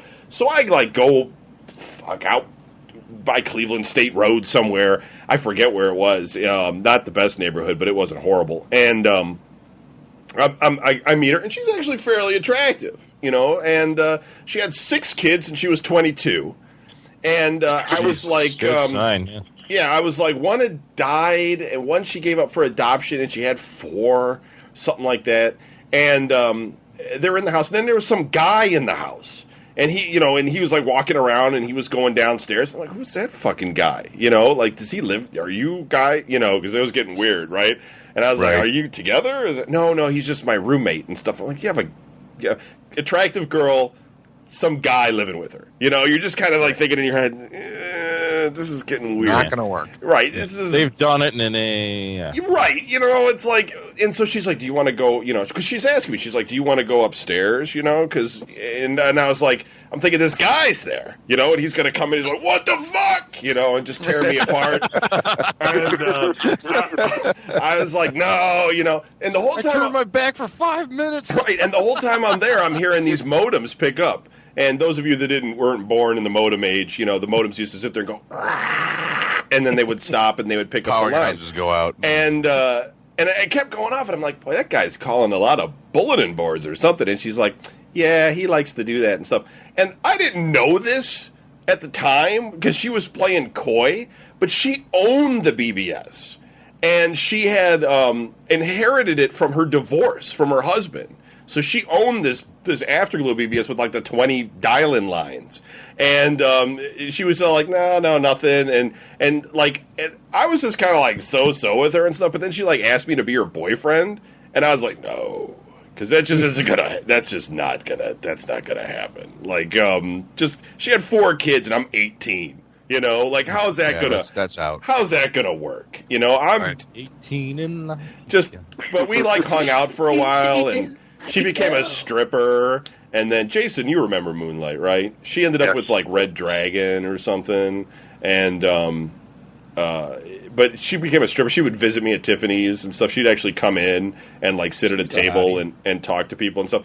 And and then I don't know. Cool. She was cool. I lost touch with her and stuff, but just kind of weird. I bring that up because Larry and I were bowling, and Larry was telling me his story that he had mentioned about his girl, and you met her on, it was Afterglow, right? It was Afterglow, yeah. Right, the same BBS. And I was like, really? Hey! You know, because that's a rare occurrence in the nerd world. Amos type looking. Yeah, short, hair. Slender, kind of worn out from having 20 kids, you know, and running around chasing them all the time. But she's very light spoken, though. It kind of freaked me out.